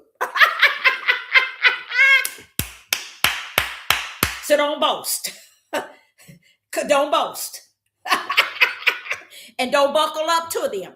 So the part about it is that he's still going to allow the strangers to still come out with us, okay? Because they're coming out not because they all that and some, not because they play the role up to their highest, but I believe also their heart has to be fixed with Yah. I don't think they coming in because they say they grafted. Just like I don't think everybody's going in because they say they have the Holy Spirit. But I believe because of heaven, it's where it started. It's who he branded, who he redeemed, who he brought salvation into, and through his brands, that's how we coming in. Because it ain't nothing we done and nothing we said that make us entitled. But it had me going when he was saying, now don't talk to the, when I'm saying, telling them be careful now, they've broken off, and that's the only reason why you got grafted in. So you got to consider when they got broken off, that's how you got in. And furthermore, don't think that I can't connect the broken branches back to the root. Woo! So don't be boasting. Ooh, I mean, if you really think about it, because I think even people who are the strangers, they need to really do their studies, and pray that the Spirit of the Most High will really teach them so they won't be playing the role. You see, because it's a pretty powerful thing to know that he's coming down to off the throne. Mm-hmm. Yeah, to me, you can send Hamashiach. Oh no, Hamashiach ain't coming on this one. I'm coming down myself because I got to deal with some things. So when you get to Joel chapter 2, he talk about and honestly, when we got to Joel chapter 2, I was thinking that was the earthly war, those who's trying to set up for when he come. But as I read it and I was thinking, I said, no, that's his army that's falling on the sword and get up and keep going and not wounded. That's the Father's army. And he said they're going to be all together. They're going to be in the war and in the battle. They're going to be in line with each other. They're going to be ranking with each other. This is what we as Judah need to look into, as far as if he's going to go to that extent for us, we need to start acting like we got a little sense, even though we know we don't. And stop a lot of this stuff out here. But I don't think that could ever be, because I think our men of Judah has messed up our whole nation. So I'm just grateful that the Father is going to do what he does. And it feels good to know that we don't have to sit and look for 3 days of darkness. But if it's any darkness, know that we'll be out of it. And when that stuff is over, those darkness, when he come down, when that stuff is over, we won't even be here. We won't even be here. We will not be here. Mm-mm. And that's why Yeshua was talking about where you see the carcass and the fowl. What he said, the birds, them fowls that come down to eat. He said that's where you know. That was in Matthew 24. I'm serious, letting you know. When you see that, then you'll know something. See, and we don't look at stuff like that. We just thinking it's stuff just being taught, and people just talking. But that's some real heavy. That's some heavy points. That it's being said, and we're just missing it. But I think one of the weakest thing for us, Judah, is to not understand that we cannot convince other tribes of the house of Israel. If we would have took all of that focus that we put on other tribes and put it on Judah as a tribe and work with our tribe alone, especially our men, that I think that we could have done better. I really do. We could have done better. But when they got the position, when they found out that they were Judah, they just went into this here king, leader, and ruler. Bro. Think about what he said. If he has to come from his throne down here to take care of them. Because of you, sit your tails down. Talk about you kings, leader, and ruler. You ain't got a war mind to war against nothing. See, that's why you know that it never was meant for them to grip this identity and make themselves kings, leader, and ruler. We are kings, we are ruler, we the Lion of Judah. Look, you the Lion of Judah that over in Israel is claiming to be you. They're not over there saying that they are the house of Israel. They're claiming to be you. And you over here killing your females and your males, your mom and your father and your children and your brethren. But they over there just then took your full identity while you over on this side acting a fool. Many of you all are not going to make it. I know you don't know that. You better go to Isaiah. Was it 25? Isaiah chapter 3 and verse 25. Because that's all in that. Telling you that Judah is going to die by the sword. I know a lot of y'all don't understand stuff like that. But that's why I'm saying to you all, don't think he's going to come off his throne and come down here and take care of them with his army like he's going to. And we doing the same thing they doing. Do that make sense? Make it make sense. You can't even make it make sense. He can't come down here and fight on your behalf if you are as evil as they are. I don't know why people won't put one and one together. He's not coming to defeat you when you're down here doing just as worse as they are. And that's why I said it's like Judah is totally cuckoo clocked out. Because they, and the 4% that said that they are Judah and we the people, guess what?